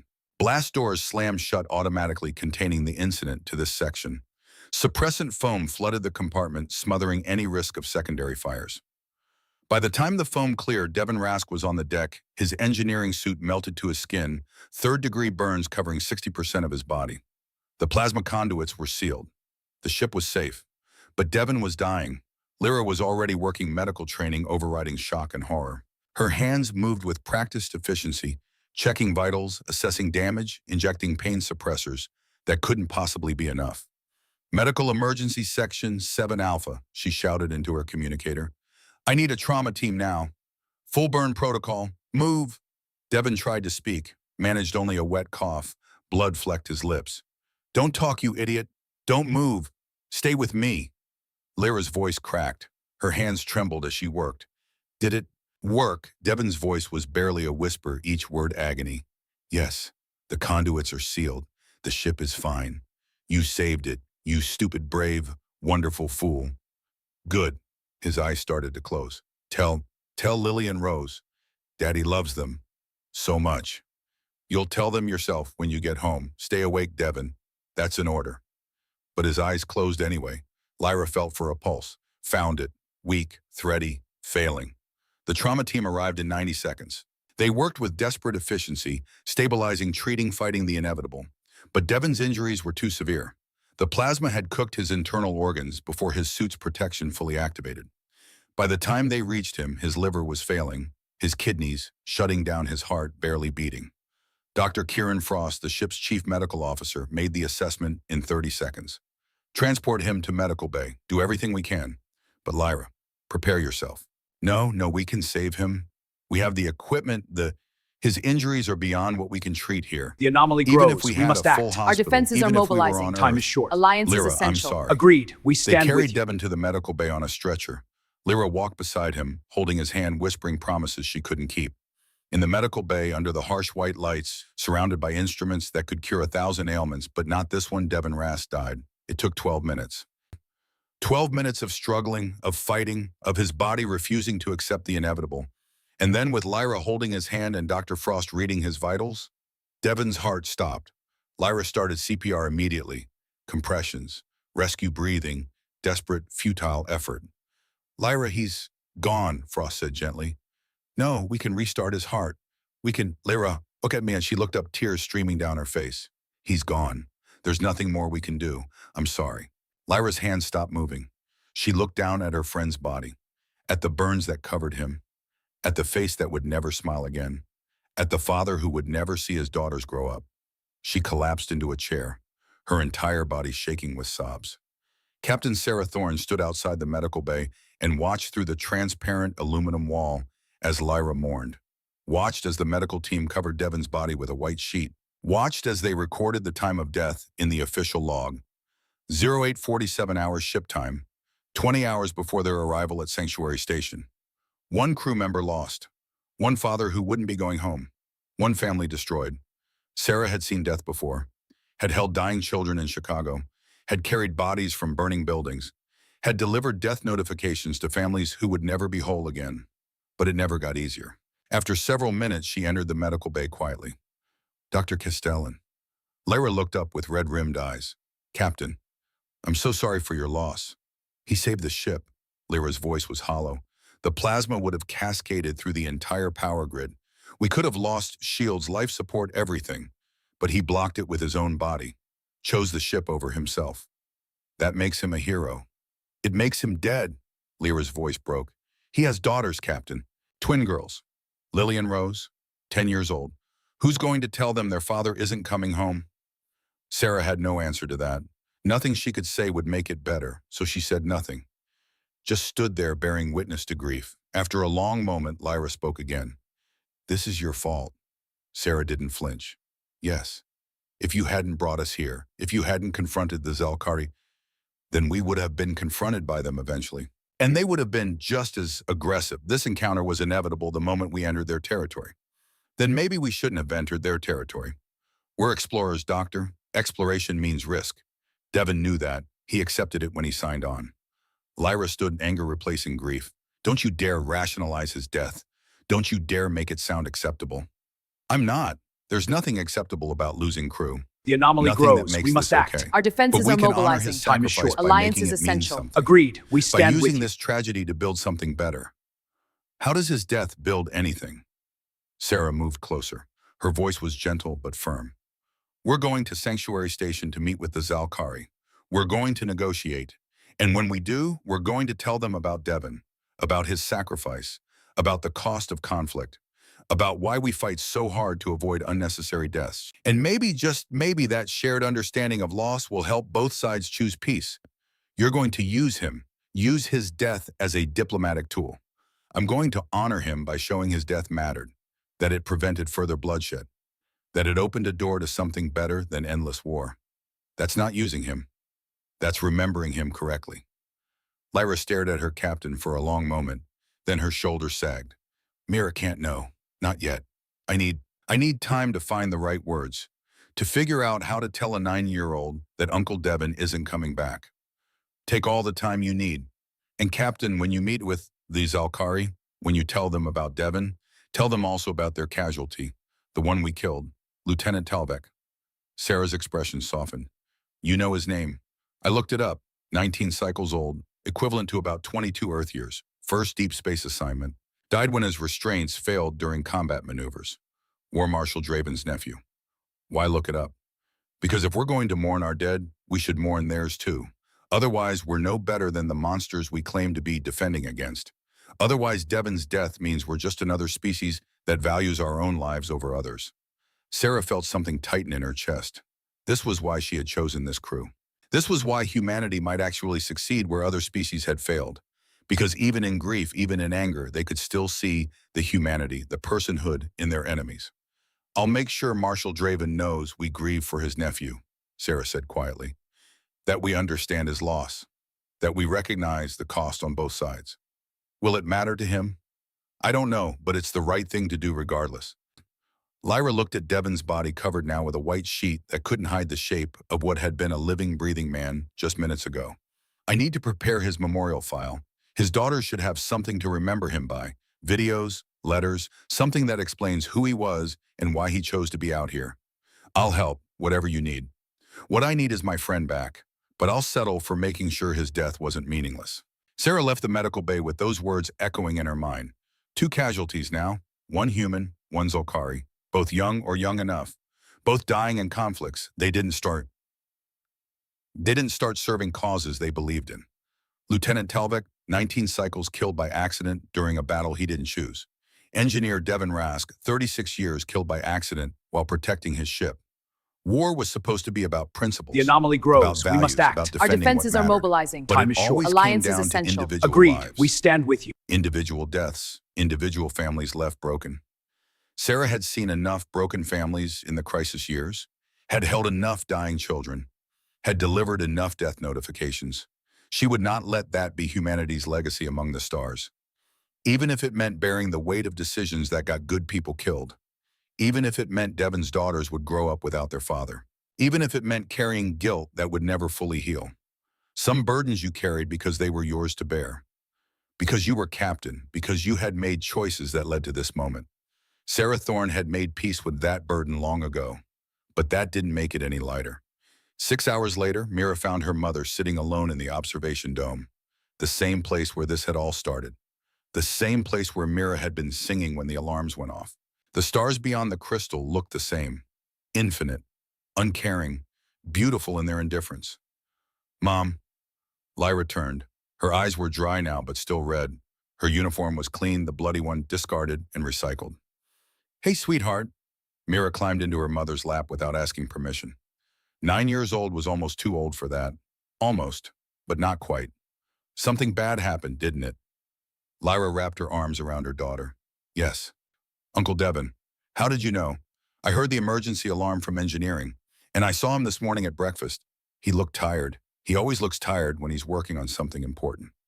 Children always knew. There was no hiding death from them. You could delay the conversation, soften the words, but you couldn't hide the truth. "Uncle Devin was fixing the ship," Lyra said quietly, choosing each word with care. "Something went wrong. There was an accident with the plasma conduits. He got hurt very badly, and he didn't survive." Mira was quiet for a long time. Her small body was tense in her mother's arms. Then, like Jonah, Lyra's breath caught. "What do you know about Jonah?" "Captain Thorne told me. A boy who died because adults chose violence over patience. She said she still thinks about him every day." Devin's death wasn't like that. It was an accident, a terrible accident. But it still happened because we're out here, because we're doing this mission, because we met the Zalkari. Yes, another long silence. Mira watched the stars streak past. "Uncle Devin showed me pictures of his daughters once," she said finally. "The twins, Lily and Rose. They have red hair like him. They look nice." "They are nice. They're beautiful girls who love their father very much. Will they be okay?" It was the question adults asked children. Strange to hear it reversed, but Mira had always been perceptive beyond her years. "I don't know, sweetheart. Losing a parent it's one of the hardest things anyone can go through. But they have their mother and their family and people who will help The anomaly them. grows. They'll We must carry the act. pain Our defenses are forever, but mobilizing. they'll learn Time to is live short. with it, Alliance is to essential. honor Agreed. their father We by stand living with good you. lives. Like Captain Thorne. She still carries Jonah, but she keeps going. Yes, exactly like that. Mira shifted in her mother's lap, looking up at her face. "Mom, are we going to be okay?" Lyra met her daughter's eyes, saw fear there, and courage, and trust that hadn't yet been broken by loss. "Yes, sweetheart, we're going to be okay." "How do you know?" "Because we have each other, because we have Captain Thorne, because we have a ship full of people who care about us, and because we're going to make sure Uncle Devin's sacrifice means something." How Twain, by making peace with the Zalkari, by showing them we're not monsters, by choosing to build instead of destroy, by proving that his death and the death of their officer, Lieutenant Tovek, they don't have to be the beginning of war. They can be the price we paid for peace. Mira considered this. At 9 years old, concepts like geopolitical diplomacy and interstellar relations were beyond her. But she understood kindness. She understood choosing good over evil. She understood that sometimes you had to pay prices to get things worth having. Captain Thorne says they lost someone too, Lieutenant Talvek, in the battle. That's right. So they're sad too. Yes, they're sad too. Then maybe we can be sad together. Maybe that's how we become friends, by understanding that both sides lost someone, that both sides hurt. Lyra felt tears threatening again. Not from grief this time, from pride, from awe at her daughter's simple wisdom, from the terrible recognition that Mira was growing up too fast, learning lessons that should wait for adulthood. Maybe it is, sweetheart. Maybe sharing grief is the first step to sharing hope. They sat together in the observation dome, watching the stars streak past, mother and daughter, grieving and hopeful, afraid and brave. Somewhere ahead, Sanctuary Station waited, along with 50 Zalkari warships, along with decisions that would shape humanity's future among the stars. But for now, in this moment, there was only this, a mother holding her child, finding comfort in the simplest of human connections. It would have to be enough. It would have to be everything. Because tomorrow the talking would begin, and everything would change. Sanctuary Station hung in space like a mechanical flower, its 6 rotating rings creating artificial gravity for dozens of different species requirements.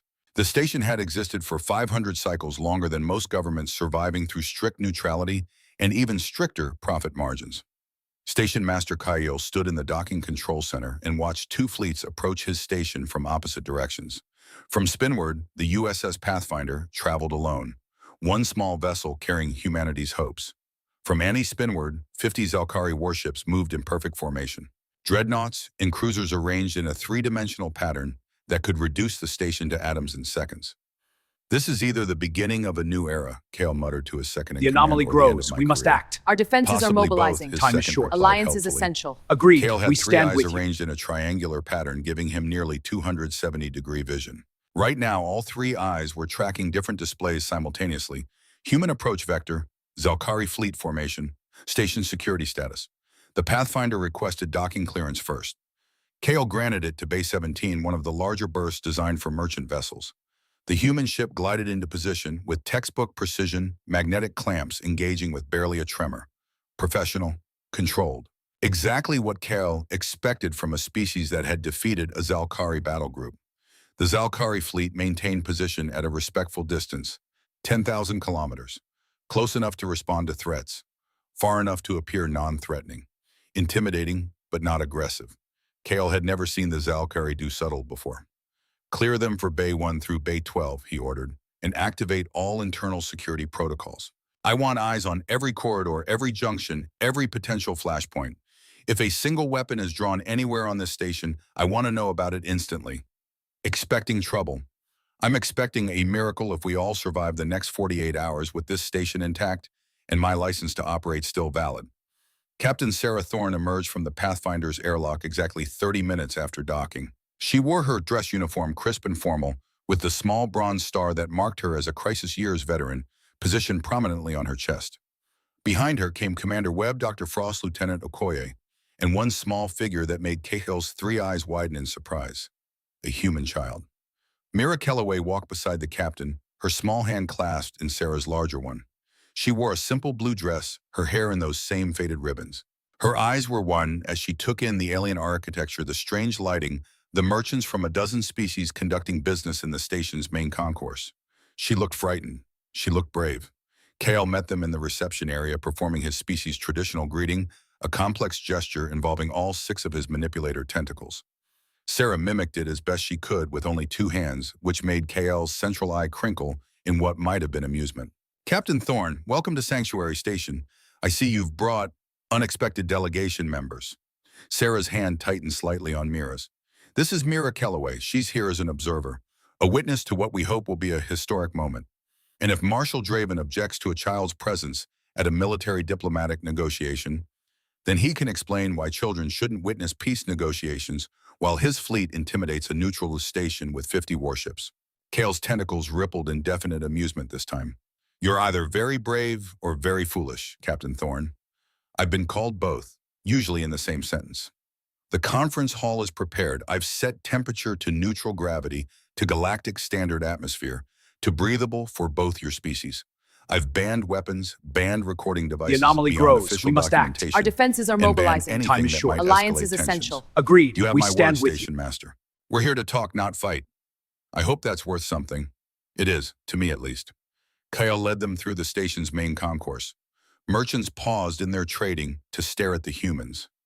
Word had spread quickly about the battle, about the mysterious species that had humiliated the Zelkari Empire in 6 minutes.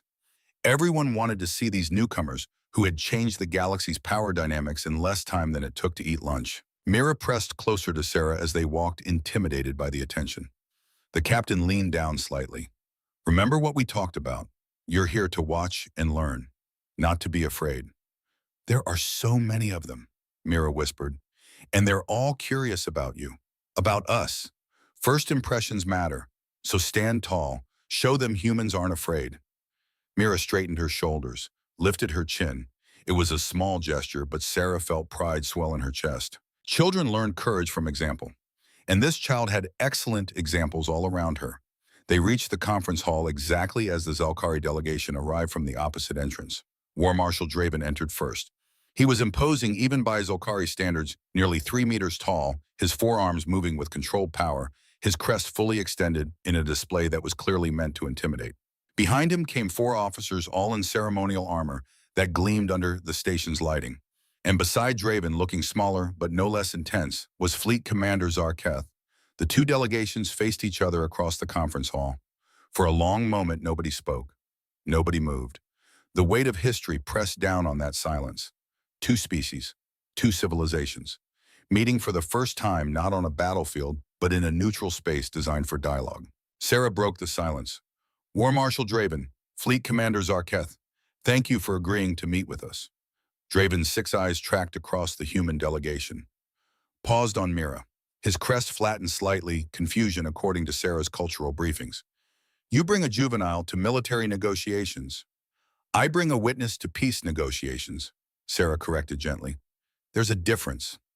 This child is a liability, a distraction, inappropriate for matters of state.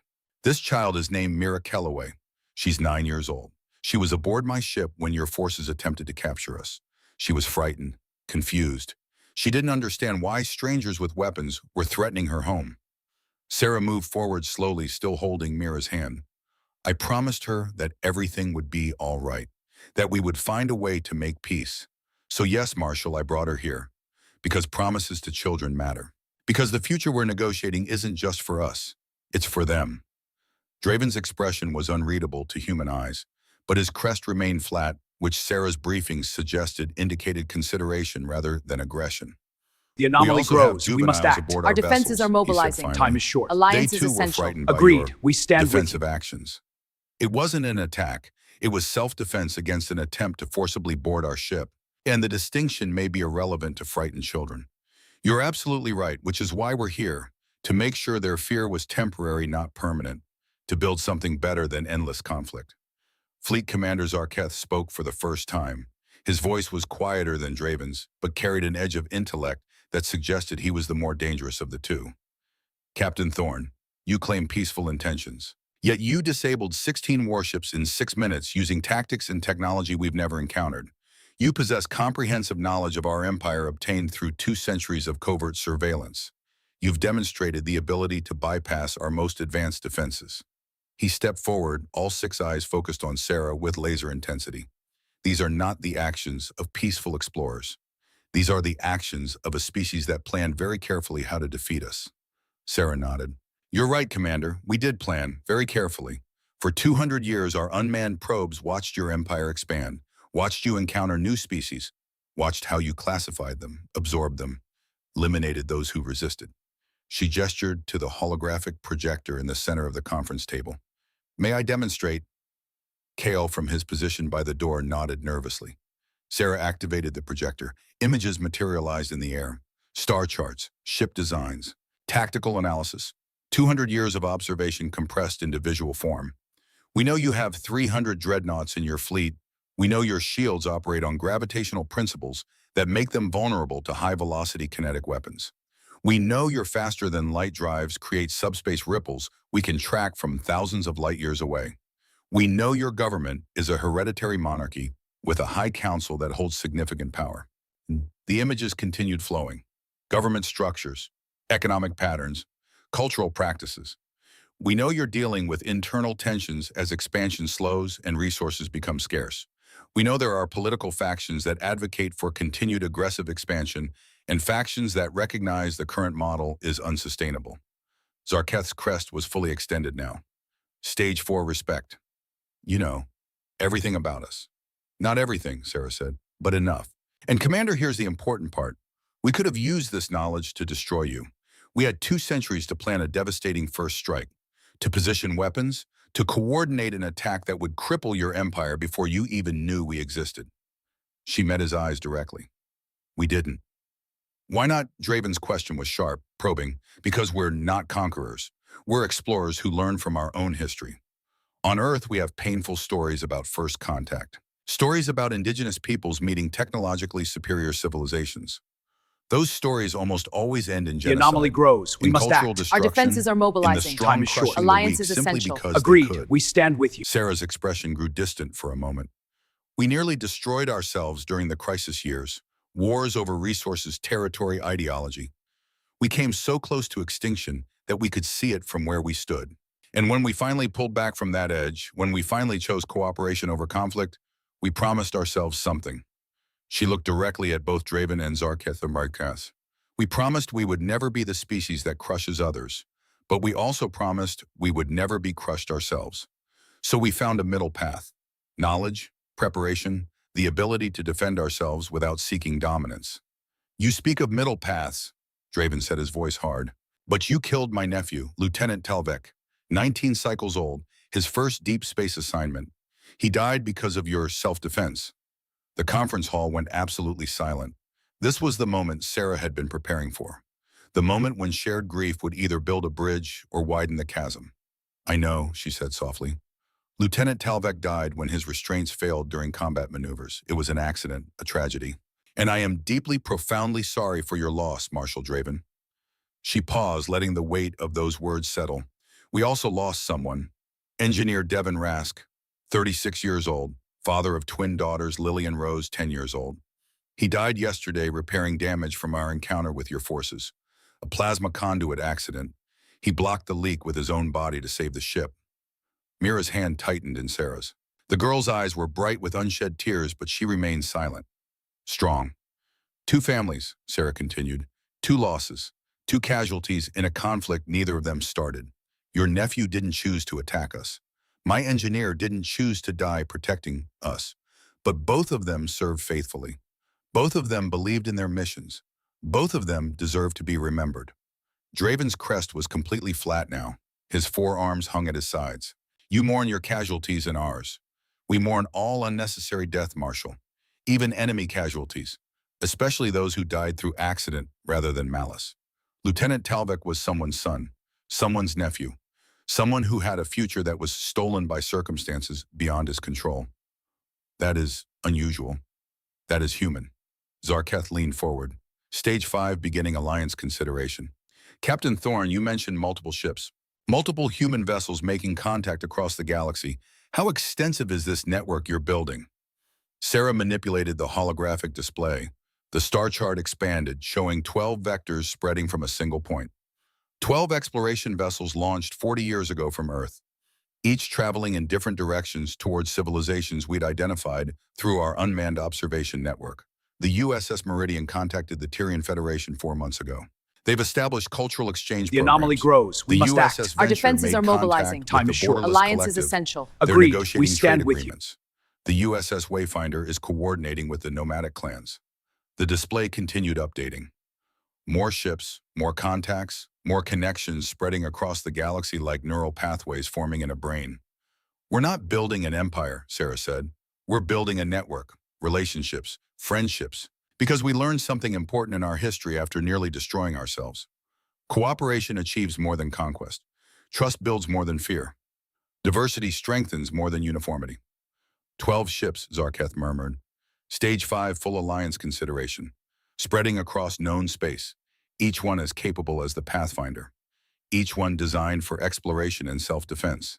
Yes, each one crewed by people who chose to spend decades away from home, away from family, to seek understanding with species we'd never met.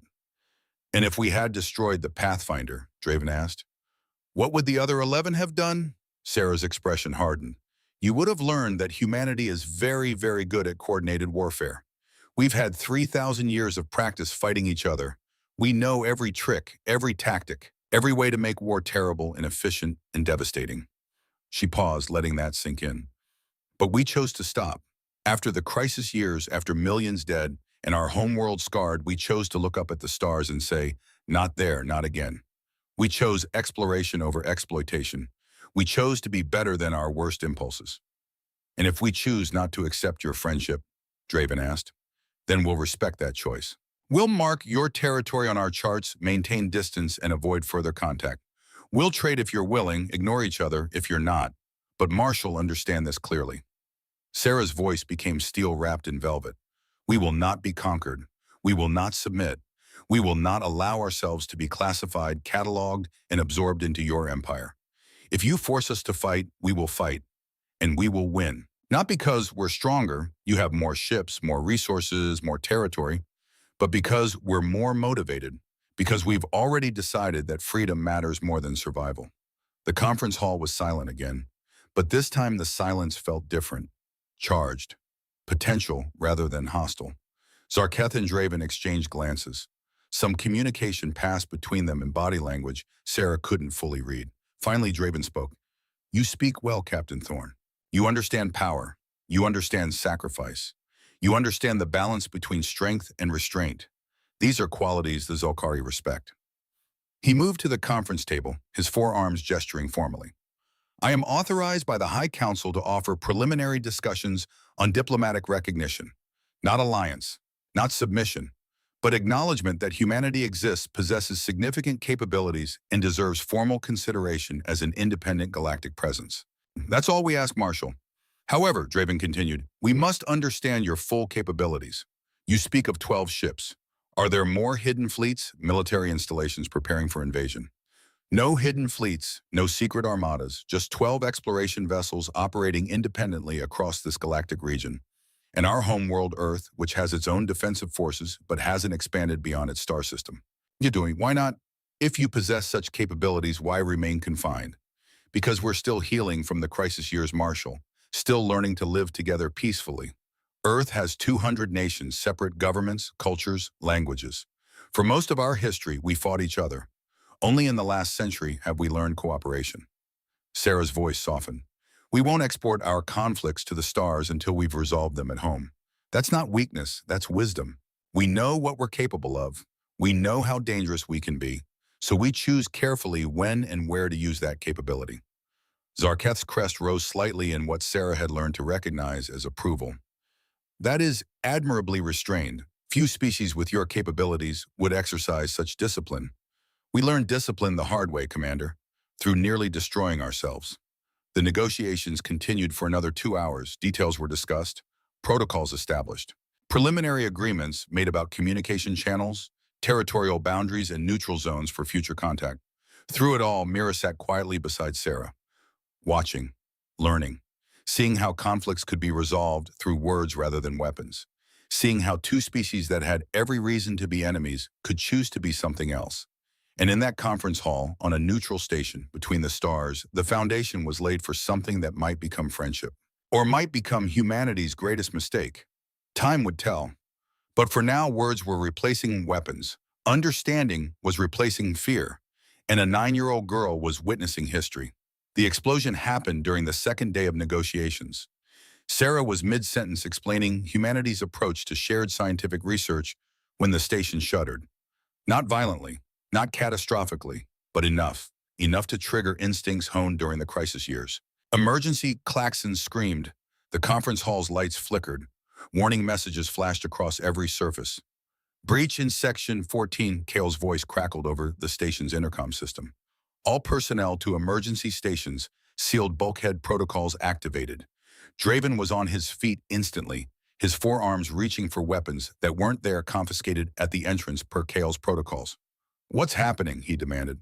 Unknown, Sarah said, already moving toward Mira. Her mind was cataloging possibilities. Accident, malfunction, attack. But we need to... The second explosion was closer. Much closer. The conference hall's reinforced viewport cracked. Not shattered, the crystal was designed to survive incredible stress, but enough that fracture lines spread like spider webs across the transparent surface. Decompression alarms added their voice to the chaos. Mira, Lyra's voice came from the doorway. She had been waiting outside during negotiations, not officially part of the delegation, but close enough to intervene if medical support was needed. She ran toward her daughter just as the third explosion hit. This one was directly above the conference hall. The ceiling buckled, support struts groaned. The crystal viewport finally gave way with a sound like the world breaking, and atmosphere began venting into space with a scream that drowned out everything else. Emergency force fields activated immediately. Sanctuary Station's backup systems were excellent, but not before the pressure drop sent everyone tumbling. Sarah grabbed Mira, pulling her close, using her own body as a shield. Around her, both delegations scrambled for safety. Zelkari and human alike, thrown together by physics that didn't care about species. Terrorists, Kale's voice crackled through damaged speakers. Extremist faction Zelkari hardliners. They've boarded the station. They're targeting the conference hall. A fourth explosion, this one inside the hall itself. Someone had smuggled plasma charges past security. Someone who wanted these negotiations to fail.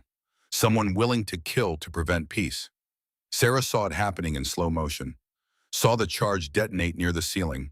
Saw debris falling, metal and crystal, and superheated fragments directly toward where she crouched with Mira. Saw Lyra running. Mom, no. Mira's scream was drowned out by the explosion's aftermath. Lara Castellan threw herself over her daughter, over Sarah. Her body absorbed the impact of falling debris. Metal shrapnel, crystal shards, superheated gas that would have killed them both. The force field stabilized. The debris stopped falling. The decompression halted as emergency systems sealed the breaches. But it was too late.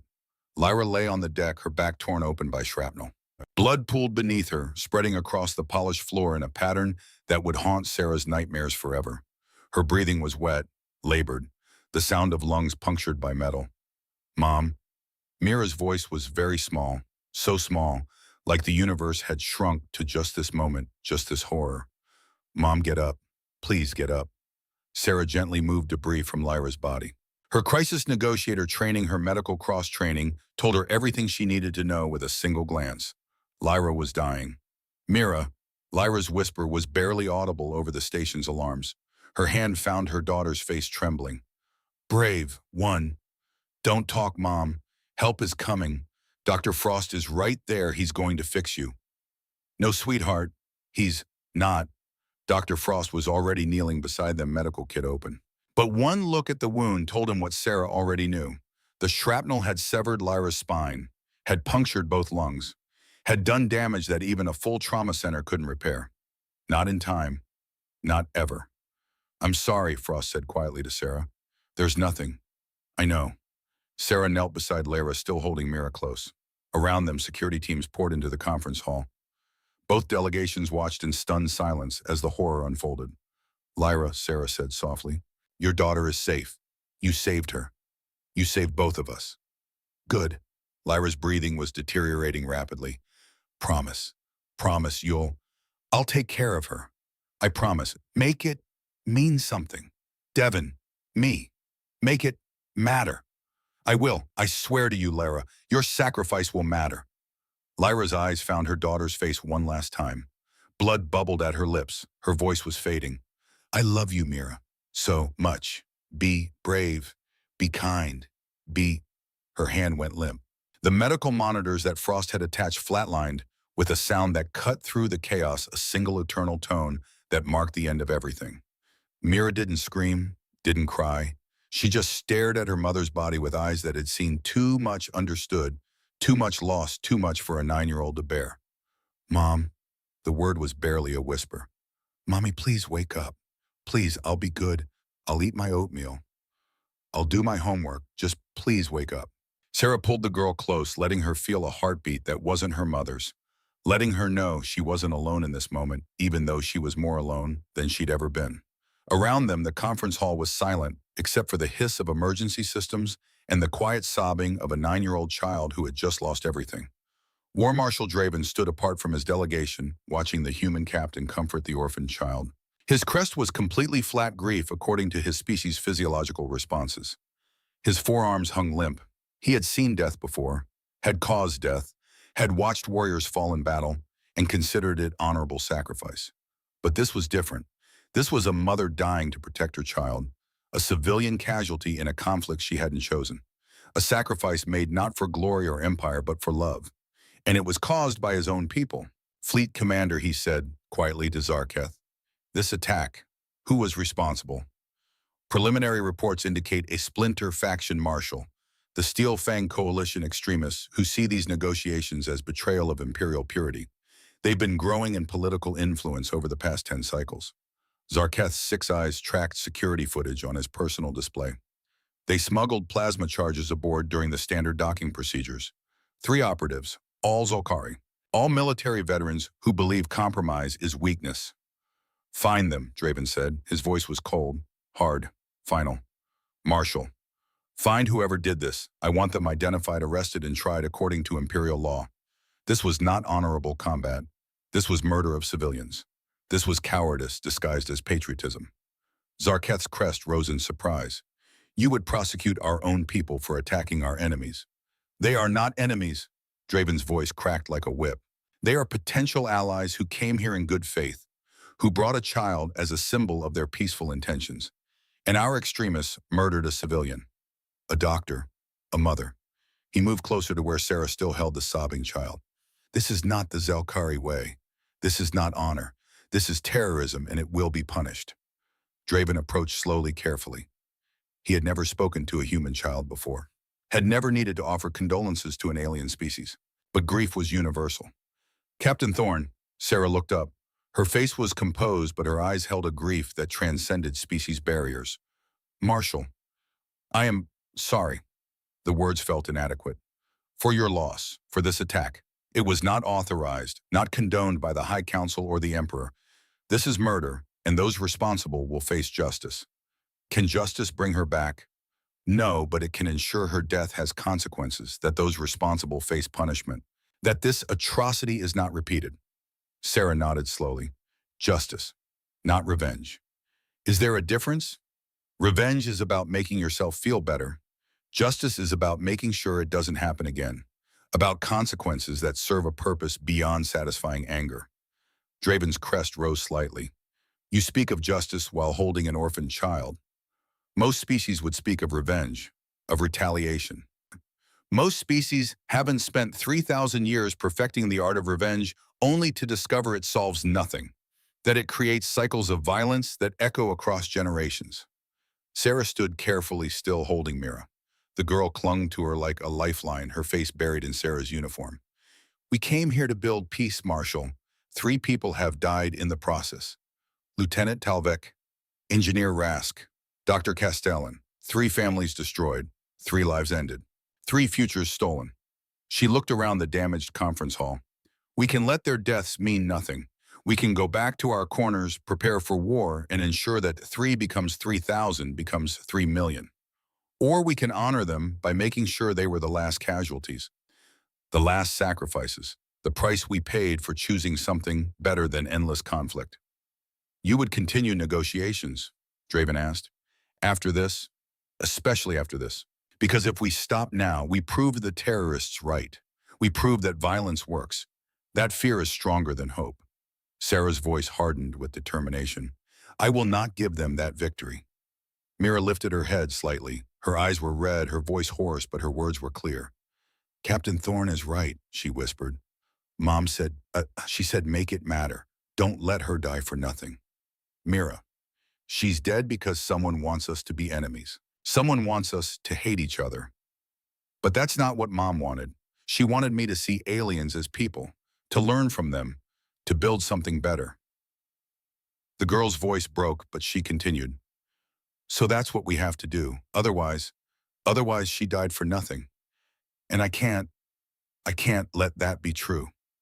Draven knelt, bringing himself to eye level with the human child. Up close, she was so fragile, so small. Nothing like the robust Zalkari juveniles who could survive falls that would shatter human bones. But her eyes held a strength that transcended physical size. Your mother was brave, he said quietly. She died protecting you. Among my people, this is the highest honor. The sacrifice of the strong for those we love. She wasn't weak, Mira said fiercely. She was a doctor. She saved lives. She helped people. I did not mean to suggest weakness. I meant... Draven struggled to find words in a language not his own to express concepts that didn't translate easily. Among my people, we believe the strongest warriors are those who protect others. Your mother was a warrior in the truest sense, and her sacrifice will be remembered. He stood addressing both Sarah and his own delegation. I am ashamed. These terrorists claim to act in the Empire's interests, but they act only in service of fear and hatred. They kill to prevent understanding. They destroy to maintain ignorance and division. His crest extended fully a declaration, a commitment. This is not who we are. This is not who we will be. Captain Thorne, I formally request that we continue these negotiations. Not despite this attack, but because of it. We must prove that peace is stronger than terror. That understanding can survive violence. Sarah studied him for a long moment, saw genuine shame, genuine determination, genuine evolution from the proud warrior who had arrived 2 days ago. Agreed, Marshal, but first we honor our dead, all of them, together. Explain. A memorial service, a joint ceremony. We remember Lieutenant Talvek. We remember Engineer Rask. We remember Dr. Castellan. We acknowledge the cost of conflict and commit publicly to ensuring no more names are added to that list. Zarkay spoke up. This is highly irregular, Captain. Joint memorial ceremonies between species who are not allied are exactly what we need right now, Sarah interrupted. We can't pretend our losses are separate. We can't maintain the illusion that their deaths happened in isolation from each other. We grieve together or we learn nothing from their sacrifices. Draven considered. Then slowly he crossed his forearms over his chest in the traditional salute, the gesture reserved for honoring the fallen. It will be done. Tomorrow in the station's memorial garden. Representatives from both delegations. Full military honors for all three casualties. Thank you, Marshal. As the delegations began to disperse, coordinating with station security to clear the damaged conference hall and identify the attackers, Sarah held Mira close and whispered promises she hoped she could keep. Promises about justice. Promises about peace. Promises about making sure her mother's death meant something. But even as she made those promises, Sarah felt the weight of them crushing down. 3 deaths, 3 families destroyed, 3 prices paid for a peace that might still fail. And somewhere in the shadows of Sanctuary Station, the surviving extremists plotted their next move, determined to ensure that understanding never took root. The bridge between species was being built, but it was being built on foundations of blood and grief. The memorial garden on Sanctuary Station was small, barely 50 meters across, but it held more peace than any cathedral Sarah had ever seen. Holographic stars floated overhead, representing constellations from 100 different homeworlds. A central fountain recycled water endlessly, the sound soothing in its constancy. Around the perimeter, memorial plaques honored those who had died in service to exploration, trade, and the dream of a connected galaxy.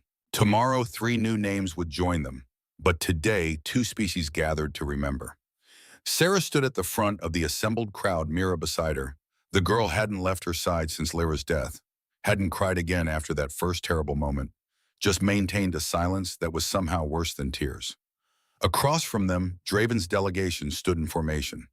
Behind them, 50 Zalkari warriors from the escort fleet, all in ceremonial armor that caught the light like stars. Between them, 3 empty pedestals awaited memorial markers. Station Master Kale stepped forward, his tentacles moving in patterns that his species used to express solemn respect.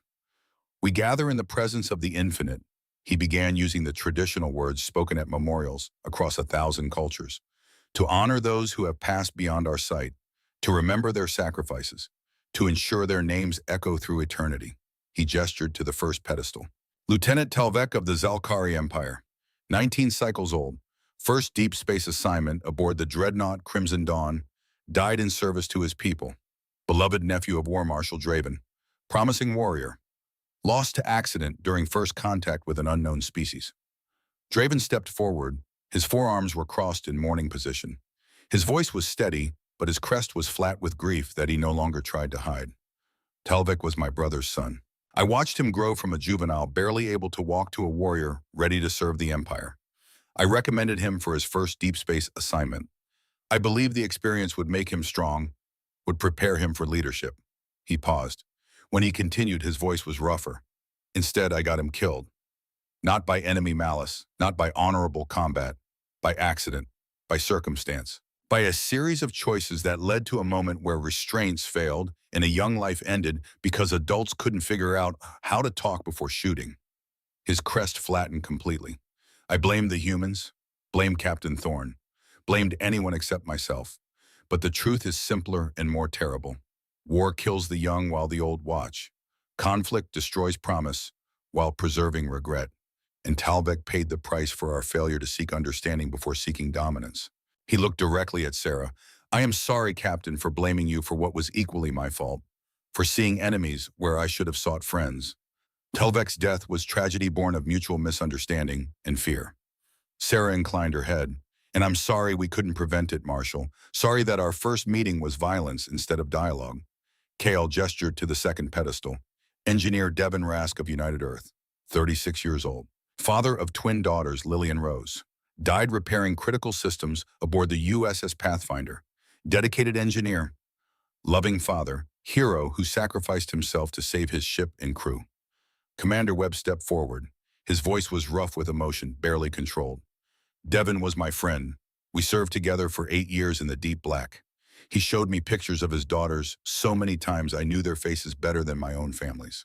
He talked about teaching them engineering when he got home, about building projects together in his garage, about being there for every milestone, first day of school, first science fair graduation. Webb's hands clenched into fists at his sides. He saved the ship by blocking a plasma leak with his own body. Gave his life so 300 people could live, and his daughters will grow up without him. We'll learn engineering from someone else. We'll have milestones he'll never see. We'll carry scars that time will soften, but never erase. He looked at the assembled Zelkari. This is what conflict costs. Not just warriors, not just combatants, fathers, engineers, people who wanted nothing more than to see their children again, people whose deaths leave holes that can never be filled. Kale moved to the third pedestal. Dr. Lyra Castellan of United Earth, 39 years old, mother, physician, died protecting her daughter from terrorist attack. Courageous, selfless, irreplaceable. Sarah started to step forward, but Mira's hand tightened in hers. I want to speak, the girl whispered. Please. Mira, you don't have to. I want to. Sarah nodded and stayed silent. Mira stepped forward alone. She looked impossibly small in front of the assembled crowd, a 9-year-old child addressing warriors and diplomats in species she barely understood. But her voice was clear, stronger than it had been yesterday. Grief transformed into purpose. My mom wasn't a warrior, she was a doctor. She fixed people when they were broken, made them better when they were sick. She didn't like fighting, didn't like when people hurt each other. Mira's hands twisted together, but she kept speaking. She died because someone wanted us to hate each other. Someone who thought fear was stronger than hope. Someone who believed we couldn't be friends just because we're different. The girl looked up at Draven, at Zarketh, at the assembled Zalkari warriors. My mom was wrong about one thing. She thought dying for me was the most important thing she could do. But it wasn't. The most important thing is what happens next. Whether we learn from her death, whether we choose peace because we understand the cost of war. Mira's voice grew stronger, carrying across the memorial garden. I don't want revenge. I want justice. I want the people who killed my mom to be punished. But more than that, I want to make sure no other kid loses their mom because adults can't figure out how to talk to each other instead of shooting. She turned to face both delegations equally. My mom taught me that differences make us stronger, that we learn more from people who aren't like us, that the galaxy is big enough for everyone, that being different is good, not bad, that we should be curious about aliens, not scared of them. Tears finally came running down her cheeks, but her voice didn't waver. So please, please don't let her be wrong. Don't let her die for nothing. Build the peace she wanted. Make it worth it. Make it mean something. The memorial garden was silent for a long moment that felt like eternity. Then slowly, War Marshal Draven moved forward. He knelt in front of Mira, bringing himself to her eye level, a gesture of respect that his species reserved for equals, not children. Young one, your mother's sacrifice will not be forgotten. I pledge this on my honor, on my family's name, on the memory of my nephew Talvek. We will build the peace she died protecting. We will make her sacrifice mean something. He looked up at Sarah, then at Zarketh, then at his own delegation. Captain Thornfleet Commander Zarketh, I am authorized by the High Council and by the Emperor himself, who has been observing these proceedings, to offer formal diplomatic recognition. Not as conquerors and conquered, not as superior and inferior, but as equals, as partners in exploring this galaxy, as species learning from each other despite our differences. Sarah felt something tight in her chest loosen slightly. We accept, Marshal. On behalf of humanity and the United Earth Exploration Service, we accept. Zarketh stepped forward, as well, his crest rising in what Sarah had learned meant approval and commitment. Stage 5, complete full alliance. More than recognition, Captain. The Emperor has reviewed our reports extensively. He sees in humanity something the Empire has lacked for centuries. Innovation, adaptability, the courage to change direction when the current path proves unsustainable. He gestured to the 3 memorial pedestals. These 3 deaths have taught us more than 3,000 years of dominance ever could. They've taught us that strength without wisdom is worthless, that power without restraint is dangerous, that the future belongs not to the strong but to the wise, not to the fearless but to the thoughtful. The Emperor proposes a joint initiative, Draven continued, cultural exchange programs, scientific cooperation, shared exploration of uncharted regions. We bring our resources, our experience, our 3 millennia of knowledge. You bring your innovation, your different perspective, your fresh approaches to old problems.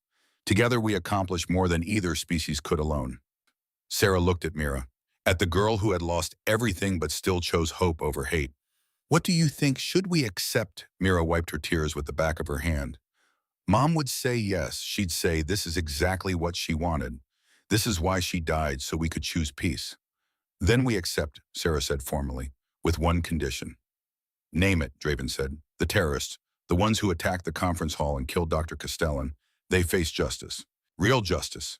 Trial, punishment, consequences. Already arranged. We've identified all 3 operatives. 2 died in the attack. 1 survived and has been arrested. He will be tried according to imperial law, and if found guilty, faces execution. Not execution, Sarah said firmly. Life imprisonment. I will not build peace on a foundation of more death, even justified death. Execution is revenge wearing justice's mask. Imprisonment is consequence that serves a purpose. Boo, Draven's crest flattened in surprise.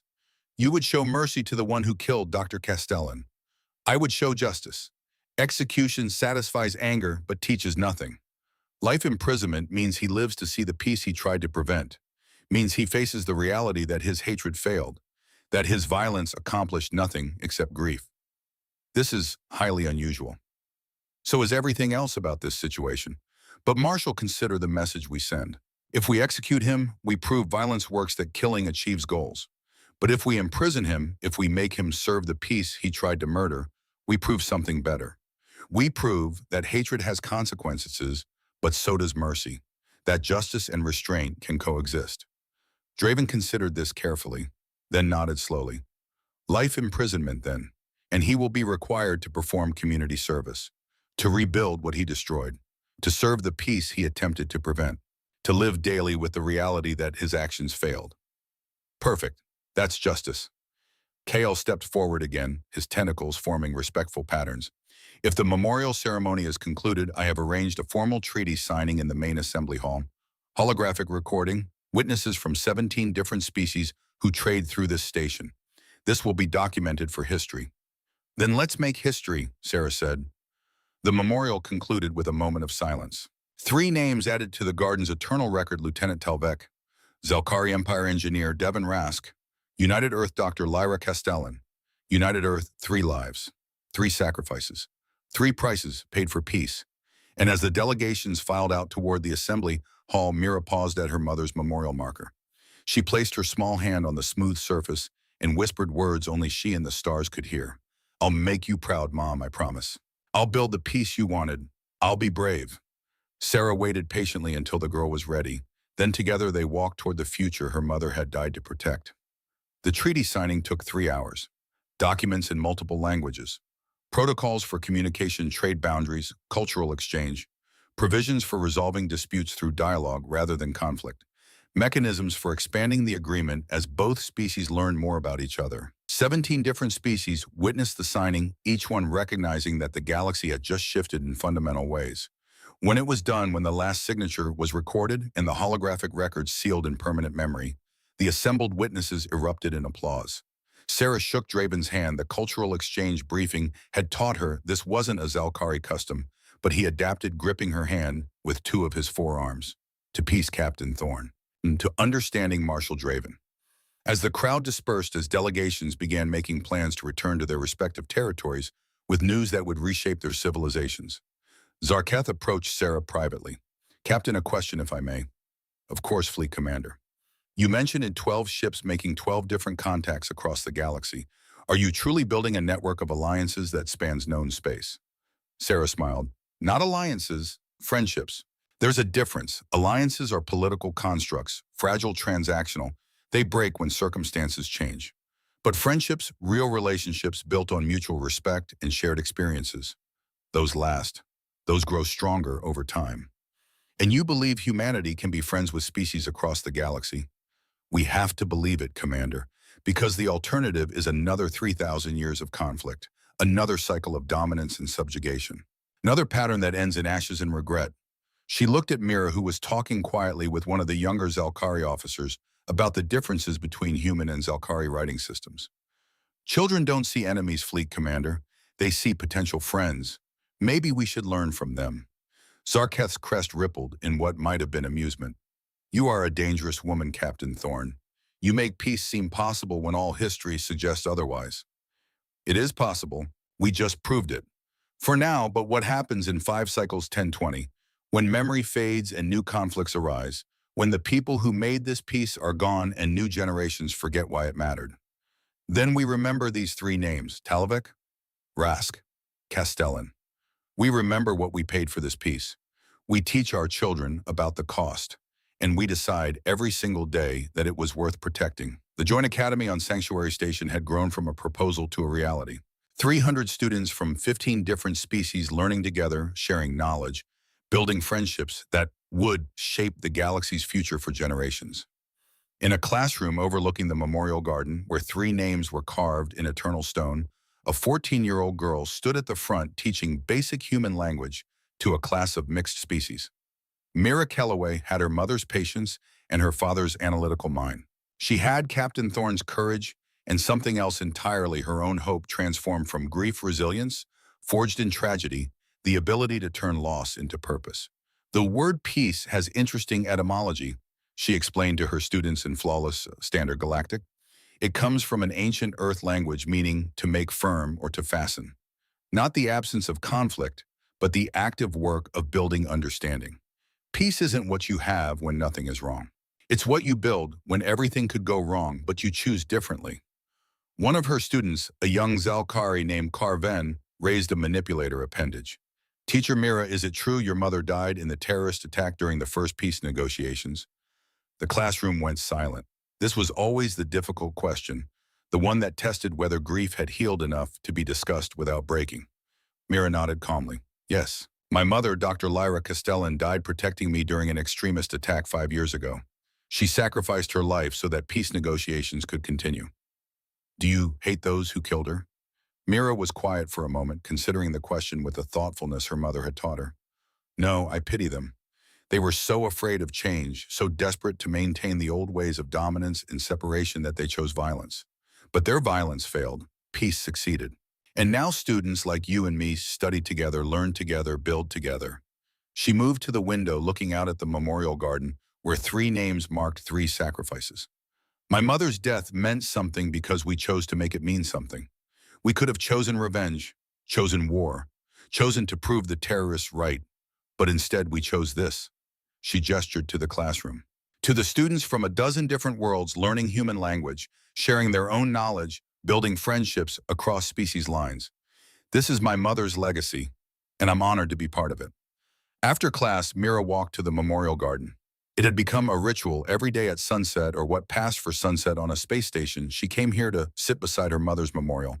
Today she wasn't alone. Captain Sarah Thorne sat on one of the benches, older now, her hair showing more gray. She'd retired from active command of the Pathfinder 2 years ago, accepting a position as ambassador to the Zalkari Empire. The role suited her, all diplomacy, no weapons, just words building bridges. Hello, little one. Hello, Captain. Or should I say, Ambassador? Sarah smiled. I'm retired from the ship, yes. But ambassador still feels wrong. I'm just a teacher now, like you. Mira sat beside her former captain. They sat in comfortable silence, watching the holographic stars rotate overhead, constellations from human and Zalkari, and a dozen other worlds all sharing the same sky. Your mother would be proud, Sarah said finally, of who you've become, what you're building here. I hope so. I know so. She wanted you to see aliens as potential friends, to learn from them, to build something better than what we had. You're doing exactly that. Mira nodded. The Joint Academy has 500 applications for next semester. Students from 21 different species. They want to learn from each other, to understand, to connect. And it started with 3 deaths, 3 sacrifices that could have led to war, but instead led to this, which we honored by making them matter, by choosing construction over destruction. Sarah put her arm around Mira's shoulders, the same gesture she'd made 5 years ago, when a 9-year-old child lost everything. Your mother sang you a lullaby. Do you remember it? Of course, I'll never forget it. Would you sing it for me? Mira smiled, then softly began to sing. But this time she sang it in Zalkari, the language she'd learned from her students, from her friends, from 5 years of building bridges. The words were transformed, but the meaning unchanged, a promise of safety, of protection, of hope for tomorrow. Kelmanash Torvin shall creator Velma Shinkorashtal. A Zalkari child passing by paused to listen. Then another. Then 3 more. Soon a small group had gathered young students from the academy, listening to the human girls sing a human lullaby in their language. And when Mira finished, one of the Zalkari children began singing it back to her. Same melody, different words. A new verse about the binary stars of their homeworld, about the safety of family, about hope spanning the distance between worlds. The children sang together, Human and Zalkari and others, different species, different worlds, same song of hope. Sarah watched with tears in her eyes. This was what Lyra had died for. This was what Devon had sacrificed for. This was what Lieutenant Talbot's death had purchased. Not just peace between governments, but friendship between peoples. Understanding across species. Children singing together under artificial stars, building a future their parents could only dream of. The galaxy was vast, full of dangers and wonders and species yet unknown. But somewhere in that vastness, 12 human ships had spread across the stars, each one making contacts, building relationships, creating networks of friendship that spread like roots through fertile soil. And on Sanctuary Station, in a memorial garden, where 3 names were carved in stone, children sang lullabies in languages not their own. Echoes of hope spreading across the stars. The past had been built on dominance and fear. The future would be built on understanding and cooperation. And somewhere between past and future, humanity had learned the most important lesson of all, that the bridge between species wasn't built of men or technology or military might. It was built of small moments, of shared grief and shared hope, of children singing together, of adults choosing patience over violence, of remembering those who sacrificed so others could build something better. 3 names, 3 lives, 3 sacrifices that changed everything. Lieutenant Talbot, Engineer Devon Rask, Dr. Lyra Castellan, they would be remembered. Their names would echo through eternity, and the peace they died for would endure, protected by those who understood its cost.